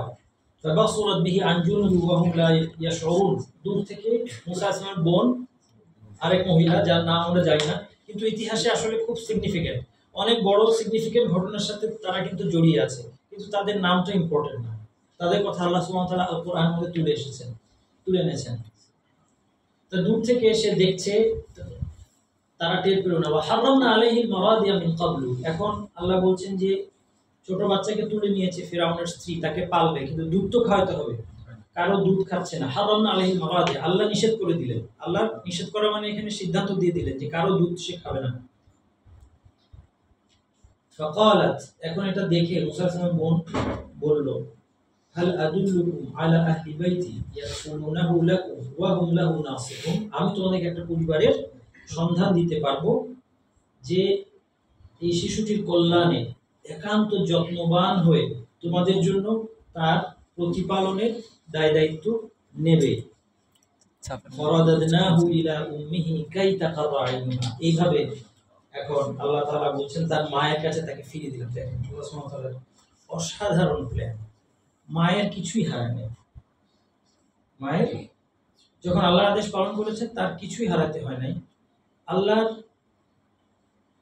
সেই বড়, যেটা আমাদের দৃষ্টিতে অনেক বড় জিনিস, ফিরআউনের পতন, তাই না, অনেক ইম্পর্টেন্ট একটা পলিটিক্যাল একটা ঘটনা, যেটা নিয়ে আমরা সবাই খুব ইন্টারেস্টেড। স্বাভাবিক, আমাদের বাংলাদেশিদের সবচেয়ে বড় বেশি ইন্টারেস্টেড জায়গা হচ্ছে পলিটিক্স। বিভিন্ন দেশের মানুষের বিভিন্ন, হয়তো কোনো দেশের মানুষের স্পোর্টস, কোনো দেশের মানুষের অন্য কিছু, রিলিজিয়ান। আমার দেশে রিলিজিয়ান আছে, কিন্তু সাথে আমি মনে করি 1 নম্বর হচ্ছে গিয়া পলিটিক্স। তাহলে দেখেন এই যে ইম্পর্টেন্ট পলিটিক্যাল ঘটনা, সেটা কি ফিরআউনের পতন হতে হবে, সেটা করতে গিয়ে ইনসিগনিফিক্যান্ট ঘটনা কি এই মায়ের মনে শান্তি পেতে হবে। এটা আল্লাহর সিস্টেমে বাদ যায় না, আমাদের সিস্টেমে বাদ চলে যাবে। এই জন্য আপনি দেখবেন যে পৃথিবীর যারা ধরেন যত বড় প্রেসিডেন্ট, প্রাইম মিনিস্টার, প্রধান উপদেষ্টা, যাই বলেন, যেই নামই ডাকেন, রাজা বলেন, যত বড় তত ছোট ছোট মানুষের দৈনন্দিন জীবনের সুখ দুঃখের কথা শোনার সময় তাদের কম। আমাদের সমস্যা হচ্ছে যে আমরা আল্লাহ সম্পর্কে আকীদাটা আমাদের তৈরি হয় মানুষের সাথে কিয়াসের মাধ্যমে। এটা তাশবিহ এক ধরনের, এটা আপনারা আকীদায় অনেক ভালো জানেন আমার থেকে, আপনারা শিখ জাকারিয়ার ছাত্র হওয়ার সুবাদে। এটা এক ধরনের তাশবিহ, এবং এটা তাশবিহের একটা অন্যতম কারণ আল্লাহর সাথে সৃষ্টি বা সৃষ্টির সাথে আল্লাহর তুলনা।